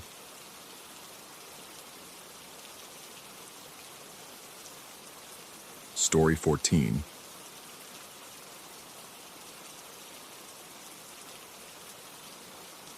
Something was wrong with the light that Tuesday evening, though I wouldn't understand what until it was far too late to matter. The basketball felt heavier than usual in my hands as I dribbled alone on the cracked asphalt court behind Millfield Elementary, the rhythmic bouncing echoing off the empty school building like a funeral drum. The sun hung low and sickly yellow, casting shadows that seemed to stretch longer and darker than physics should allow. I'd been coming to this court for 3 years, ever since moving to this dead-end suburb where nothing ever happened, and time moved like molasses through winter. The isolation suited me, no crowds, no commentary on my mediocre jump shot, just me and the hoop and the comfortable silence of a neighborhood that went to bed with the evening news. But tonight felt different. The air carried a metallic taste, and even the usual sounds seemed muffled, as if the world were holding its breath. The shot I'd been lining up never left my hands. One moment I was calculating the arc, feeling the familiar texture of the ball's surface against my fingertips, and the next, nothing. A white so complete and overwhelming that it swallowed everything. The court, the trees, my own body. Not the white of snow or clouds or paint, but something deeper, more absolute. A white that felt like the absence of everything else. My body remained frozen mid-shot, muscles locked in place while my mind screamed in a void without reference points. No sound, no sensation, no time, just that horrible, endless white pressing against my consciousness like a weight. I couldn't breathe, couldn't blink, couldn't even form coherent thoughts beyond the primitive terror of complete sensory deprivation. Then it ended. I stumbled forward, the basketball dropping from numb fingers and bouncing away into the chain-link fence with a metallic rattle. My lungs burned as I gasped for air, my heart hammering against my ribs like it was trying to escape. Sweat had broken out across my forehead and back, cold and clammy despite the warm evening. The court materialized around me exactly as it had been. Same cracks in the asphalt, same rust stains on the hoop, same dying light filtering through the oak trees. Almost exactly the same. The shadows were wrong. I stood there panting, my vision still swimming with phantom afterimages of that terrible white, and stared at the ground beneath the massive oak tree that dominated the court's eastern edge. Where before there had been the normal shifting shadow of leaves and branches, now something else entirely marked the asphalt. A perfect, detailed silhouette burned into the surface like a photographic negative. Every leaf, every tiny branch, every delicate detail was preserved in stark black against the gray pavement, as if the tree's shadow had been seared into the earth by some unimaginable heat. My mouth went dry as sandpaper. I walked toward the burned shadow on unsteady legs, each step accompanied by the wet squelch of my sneakers on asphalt that should have been bone dry. The shadow was crisp and precise, edges so sharp they seemed to cut into the surface of the court. I knelt beside it, my hands trembling as I reached toward the dark outline. The asphalt was cold. Not cool from evening air, but genuinely cold, as if winter had settled into this specific patch of ground. When I pressed my palm against the shadow burn, ice seemed to shoot up my arm, and I jerked back with a sharp intake of breath. The normal pavement around it remained warm from the day's heat. Standing slowly, I turned to scan the rest of the court and felt my stomach drop into my shoes. Every tree, every bush, every blade of grass that had cast a shadow was now permanently etched into whatever surface had been beneath it. The school building's shadow lay across the far end of the court in perfect detail. Windows, door frames, even the texture of brick walls reproduced in that same impossible black. A fire hydrant's stubby silhouette marked the sidewalk. A stop sign's octagonal shape branded the street corner. But there were no other shadows. None. Despite the low angle of the sun, despite the numerous vertical objects that should have been casting long evening shadows, only these burned-in remnants remained. The world had become shadowless except for these permanent scars. I told myself to breathe, to think rationally, to find some logical explanation for what was clearly impossible. Gas leak causing hallucinations, stress-induced psychotic break, some kind of elaborate prank involving spray paint and stencils. But the explanations felt thin and desperate even as I constructed them. The cold radiating from the shadow burns, the perfect detail, the sheer scope of what I was seeing, it all felt far too real to dismiss. The walk home should have taken 10 minutes. It took 45 because I kept stopping to stare at shadow burns on sidewalks, driveways, and lawns. Each one was perfectly preserved. Each one radiated that same unnatural cold. Streetlights cast no shadows as they flickered on in the growing dusk. Cars parked along the curb sat shadowless on asphalt, marked with the dark outlines of vehicles that had been there during the white flash. My neighbors seemed oblivious as they went about their evening routines. Mrs. Henderson was watering her garden, standing directly next to a shadow burn of her rose trellis without seeming to notice it. The Kowalski teenagers were skateboarding down the sidewalk, rolling over shadow burns of mailboxes and telephone poles as if they were normal pavement. Either I was completely insane, or I was the only one who could see what had happened. Inside my apartment, I paced between the kitchen and living room, my mind racing through possibilities while my body remained locked in fight-or-flight mode. My hands shook as I poured a glass of water, the liquid sloshing over the rim and onto the counter. Every few minutes I would go to the window and look out at the street, confirming that the shadow burns were still there, still impossibly detailed, still radiating that penetrating cold whenever I got close enough. The local news at 11 mentioned nothing unusual. Weather, sports, A city council meeting about parking meters. No reports of strange flashes of light, no mass hallucinations, no cosmic events that might explain what I'd experienced. The meteorologist cheerfully reported clear skies and normal atmospheric conditions. The normalcy of it all made everything worse, like being the only person aware of an approaching asteroid. Sleep was impossible. I lay in bed staring at the ceiling, replaying those moments of white emptiness over and over. The memory felt slippery and strange, like trying to remember a dream. But the physical sensations remained vivid. The complete absence of sensation, the feeling of being erased from existence, the terror of consciousness without context. Every time I closed my eyes, that white void pressed against my mind, and I would jolt awake with my heart racing. By morning, exhaustion made everything feel surreal and distant. I dragged myself through a shower and breakfast, moving like a sleepwalker, then forced myself to return to the basketball court in daylight. Perhaps the shadow burns would be gone, revealed as tricks of evening light or stress-induced hallucinations. Perhaps the world would make sense again. The court looked exactly the same. Every shadow burn remained precisely where it had been, clearly visible in the harsh morning sun. The tree's silhouette was so detailed, I could make out individual leaf veins preserved in that impossible black. The cold emanating from the burns was stronger now, creating visible condensation in the warm air, like breath on a winter morning. But something new had been added during the night. Footprints, not burned into the ground like the other shadows, but pressed into the asphalt as if it were soft clay. Human footprints, bare feet, walking in a straight line from the shadow burn of the oak tree to the center of the court where I had been standing when the white flash occurred. The prints were deep and perfectly formed, each toe and heel mark clearly defined.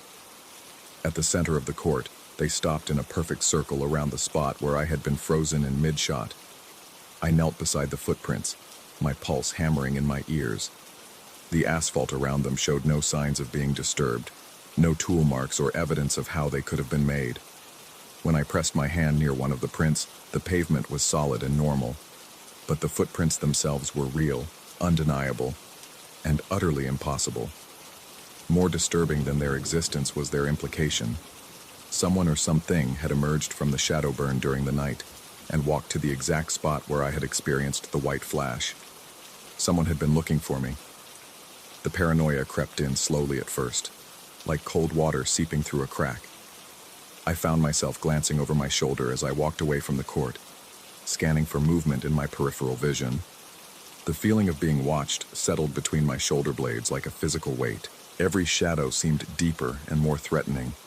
Every sudden movement made me flinch. The fact that I was apparently the only person who could see the shadow burns made everything worse. I was alone with whatever was happening. Back at my apartment, I tried to research similar phenomena online. Solar flares, electromagnetic pulses, mass hallucination events, anything that might explain a flash of white light, followed by shadows burning into pavement. The searches yielded nothing useful, just conspiracy theories and science fiction.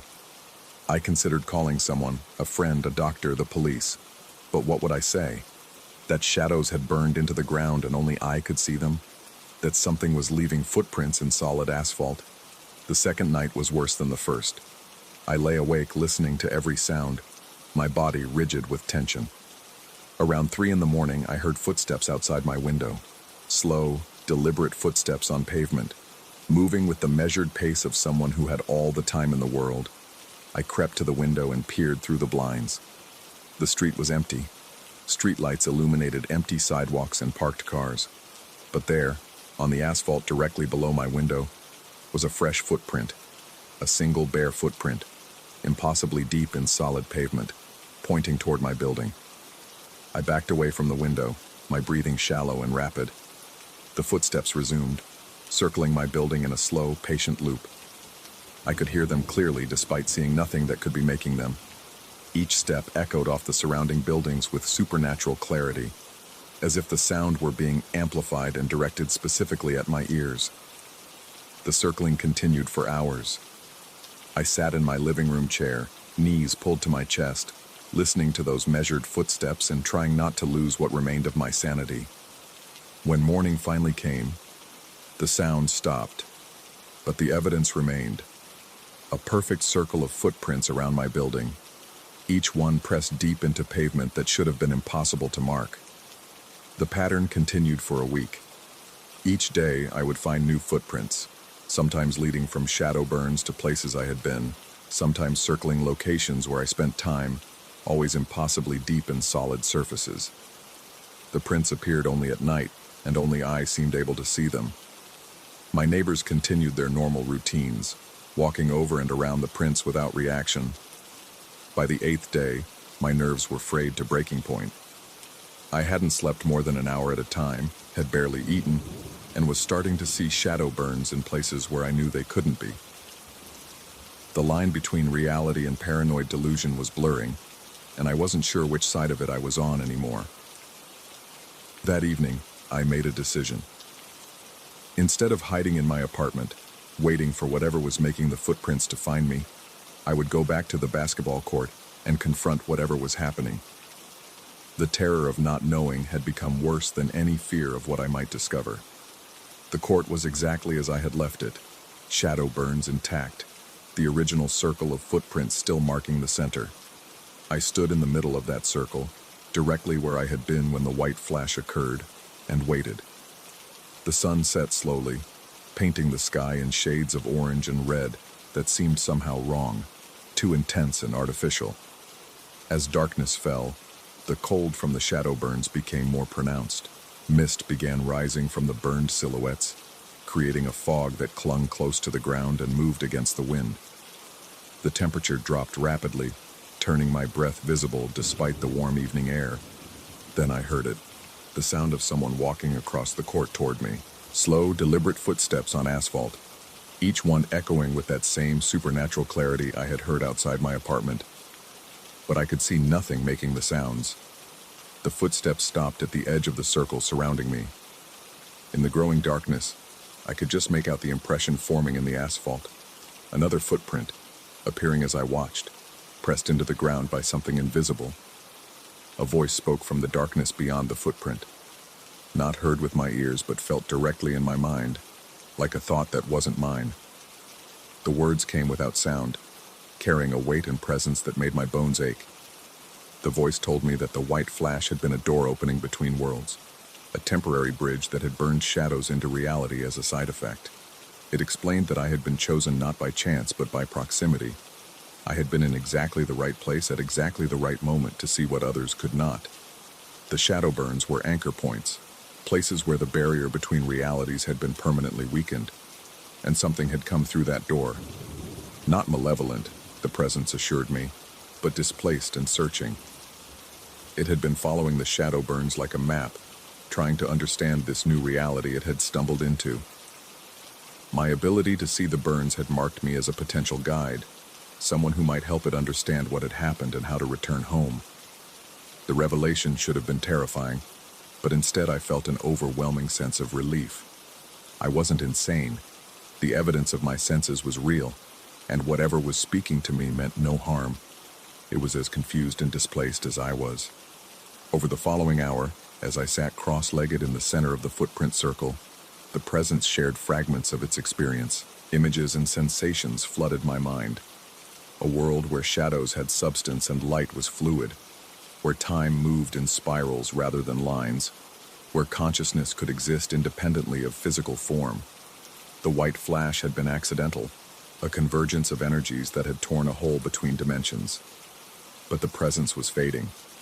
The longer it remained in our reality, the more diffuse it became.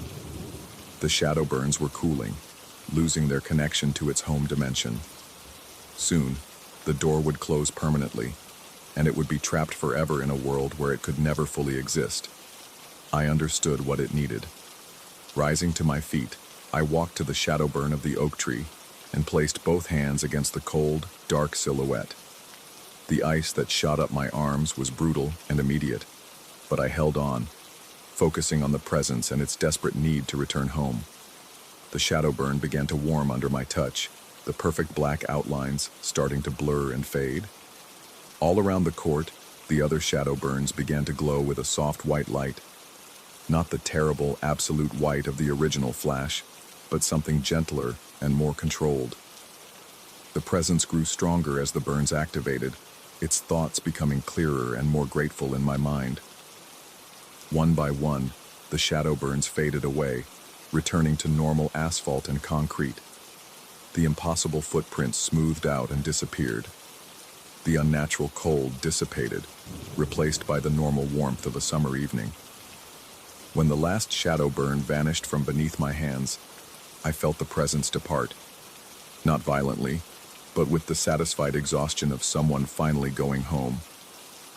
I stood alone on the basketball court, my hands still tingling from the cold, watching normal shadows return as clouds drifted across the moon. The world felt right again, physics restored to their proper order, reality solid and dependable once more. But I retained the memory of that other world, those glimpses of a place where light and shadow followed different rules. And sometimes, in my peripheral vision, I catch sight of shadows that seem just a little too dark, a little too cold, a little too alive. I don't investigate them anymore. Some doors once opened, never fully close. The basketball still sits in my closet, untouched since that evening. I've taken up reading instead, indoor activities that don't require me to spend time under open skies. Because while I helped the presence return home, the experience left me changed in ways I'm still discovering. Reality feels thinner now, more fragile, like a soap bubble that could pop at any moment and reveal the impossible truths hiding just beneath the surface. And sometimes late at night when the world is quiet and shadows stretch long across the ground, I wonder what other displaced beings might be wandering through our reality, invisible to all but those unlucky enough to be in exactly the wrong place at exactly the wrong time when the barriers between worlds wear thin.